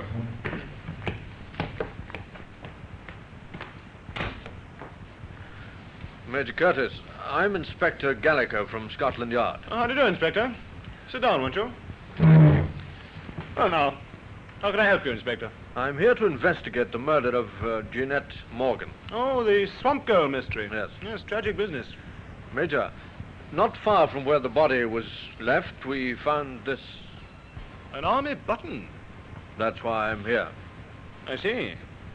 Well, I'd be glad to assist in any way I can, but permit me to hope that it wasn't any one of my men. How many men are there in camp here, Major? Well, at the present time, our unit's strength is 120. We're an engineer section, as you may know. 120 men, huh? Mm-hmm. I wondered if any of them has a button missing from his tunic.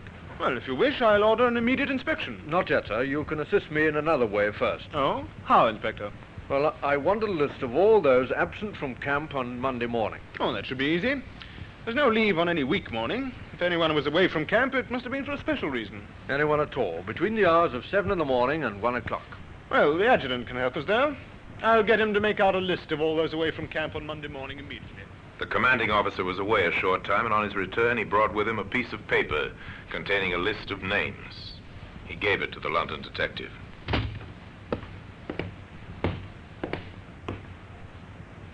Yes, there you are, Inspector. 5 men were away from camp during the time you asked about. Sergeant Willis, A Company. Yes, he's our caterer at the present time. We're understaffed, of course. Sergeant Willis and Private Fields were in town with a provision truck. They were together? Yes, we can always check that with one or the other. I don't think I'm very interested in those two. Oh? What about Private Liston, B Company? Oh, he's the unit driver. I sent him into town shortly before noon. On a private errand. Shortly before noon, Well, that leaves 2. Corporal Paul Ferris? Oh, he's our mailman. He leaves every morning at 8 o'clock and drives the mail truck in to pick up the unit mail bag. From the Wayfield post office, I suppose? Yes. What time does he generally return? Oh, sometimes by 9. Though on occasions he has to wait for registered mail, you know. I've even known him to be held up as late as 11 or even 11:30. Would anyone know what time he returned on Monday? I'll find that out for you. Now, this last man, Private Williams, A Company. Yes, if you ask me, he might be your man, Inspector. Oh, why, sir? Because he was absent without leave. From 900 hours on Monday morning until 1400 hours. From 9 till 2? Yes. That's interesting. I'd better see him. And the postal chappie. I'll have them paraded.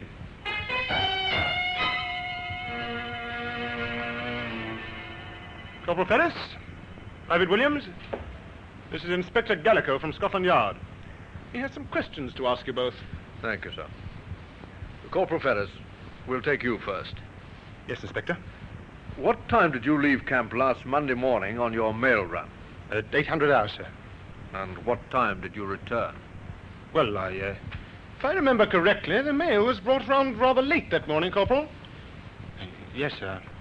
I was just about to explain to the inspector. I had to wait for several registered letters. What time did you actually return? Shortly before 1100 hours, sir. Thank you, Corporal. Now, Private Williams. You were absent without leave throughout Monday morning. Yes, sir. Are you able to give a satisfactory account of your whereabouts? I'd prefer not to, sir. Private Williams has consistently refused any explanation of his conduct, Inspector. Oh, that's rather unwise, Williams. If you have an alibi, you'll need it. This is an investigation into murder. Murder? I didn't do no murder. I was with me girl in Wakefield. Ah. What's her name? Hey, Susie Walker, 9 High Street. You asked her if I wasn't there. Oh, I didn't want to get her into any trouble, you understand, that's all. But murder? Oh, I don't know nothing about the girl who was killed. Honest, I don't. Well, we'll check your statement, Williams. I've finished with them now, sir. Corporal Ferris, Private Williams, dismiss. Inspector Gallico drove into Wayfield to number 9 High Street. Oh, no. Susie wasn't out with him that day. I remember it distinctly. She went over to see her girlfriend at Kenbury. Well, you can ask her yourself.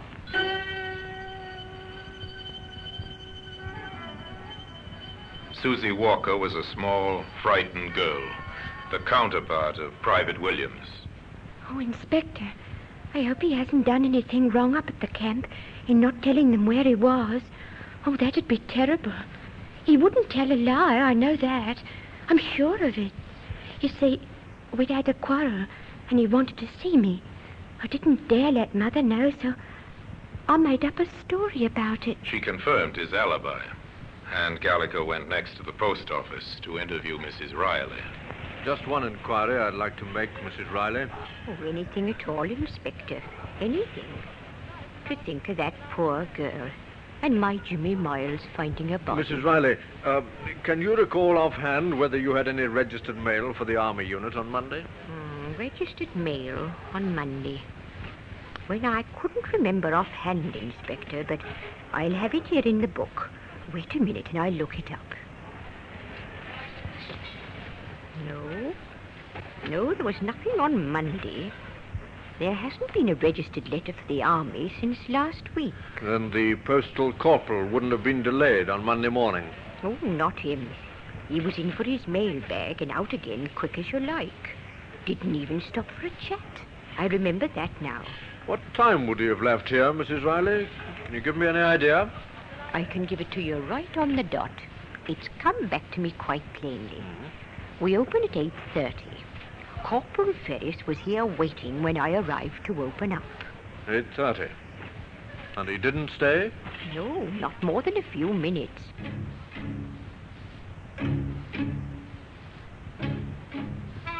The inspector picked up Sergeant Worthington, and together they drove back to the Army camp. A few orders from the commanding officer, and Corporal Ferris was paraded once more, and his gear searched. At the bottom of his kit bag, they found what they were looking for. Here we are, sir. A battle jacket with one button missing. And it matches, Sergeant. Ferris, what have you got to say about this? This is crazy, sir. I don't know anything about it. She was sketching, wasn't she, Ferris? She drew a pencil drawing of you, isn't that so? You're bluffing. She didn't do any drawing of me. It was a landscape scene. A landscape scene, yes, so it was. And that fact has never been mentioned in any of the papers. Only the sergeant and I knew that, Ferris. And the killer.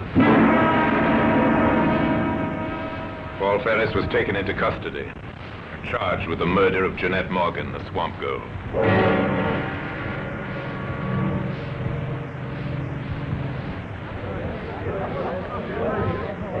Silence!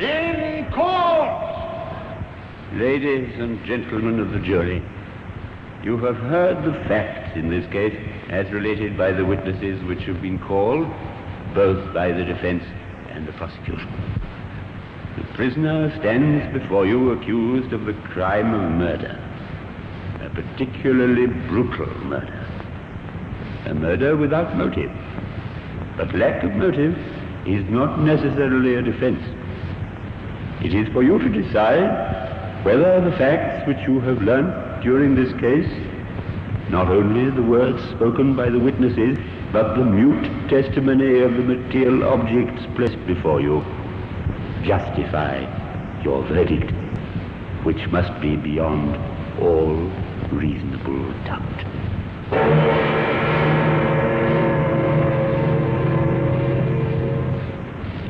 The brass button and a slip of the tongue led to his downfall.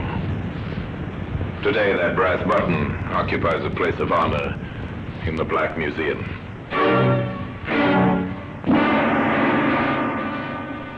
Orson Welles will be back with you in just a moment.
Now here in person is Orson Welles.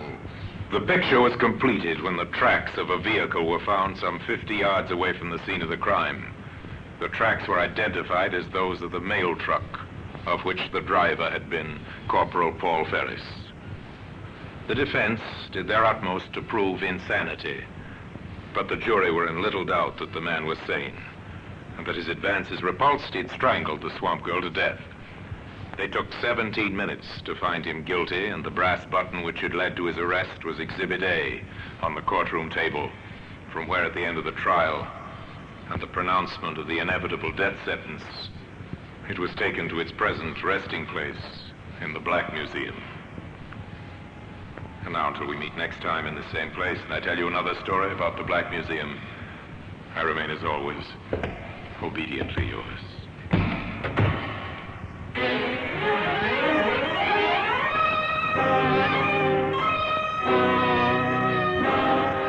The Black Museum, starring Orson Welles, is presented by arrangement with Metro-Goldwyn-Mayer Radio Attraction. The program is written by Creswick Jenkinson, with music composed and conducted by Sidney Torch. Produced by Harry Allen Towers.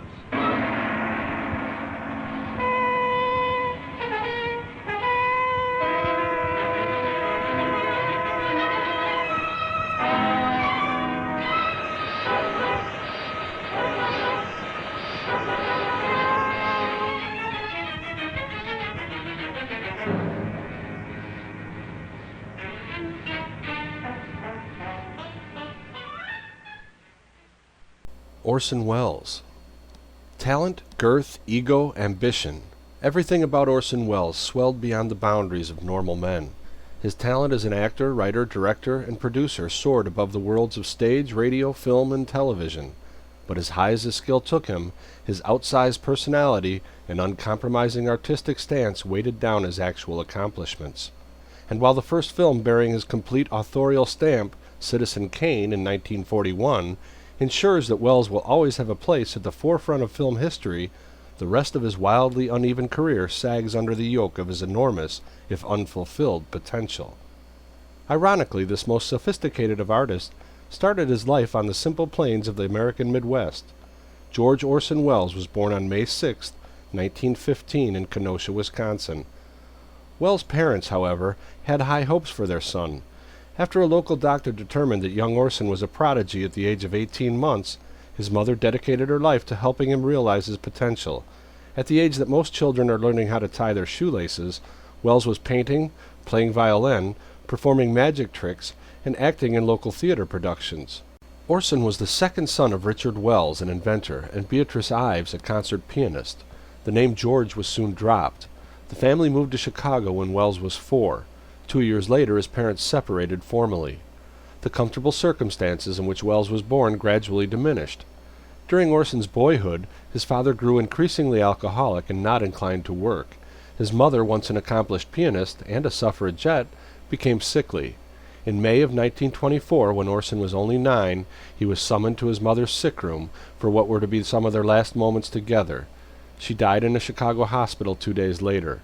An important early influence on his life was Maurice Bernstein, an orthopedist and passionate admirer of his mother until her death in 1926.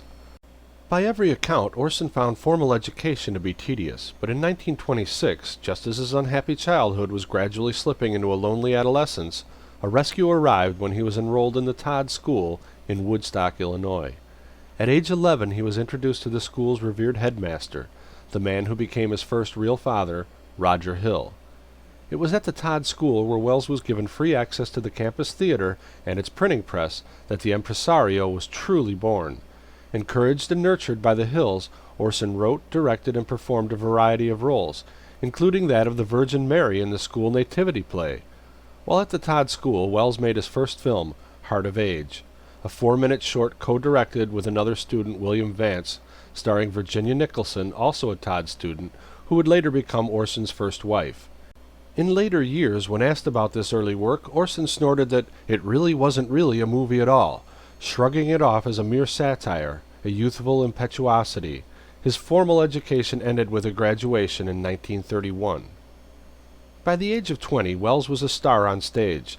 Next, he conquered radio, becoming the voice of the Shadow and co-founding the famous Mercury Theater of the Air. The group's radio dramatization of H.G. Wells' War of the Worlds on October 30th, 1938, set off a national panic that Martians were actually invading New Jersey.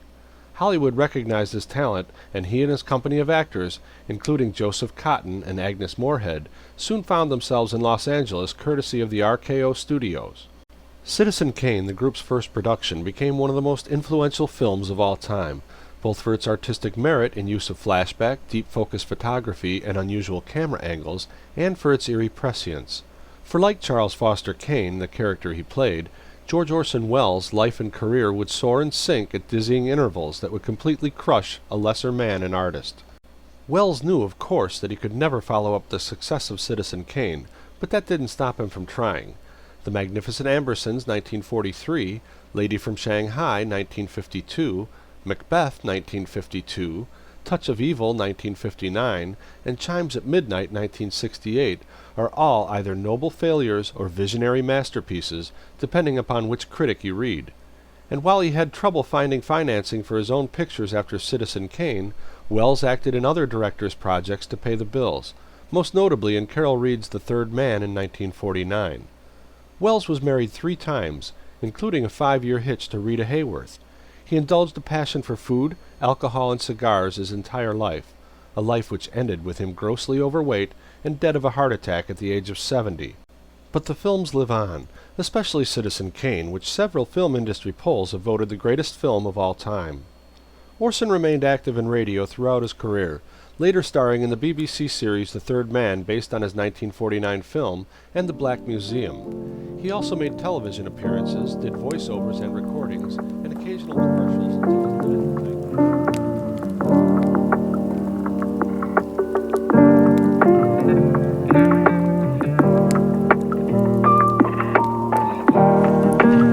Well, that brings us to the end of the first episode of BagHead Buddy SleepyTime SuperShow.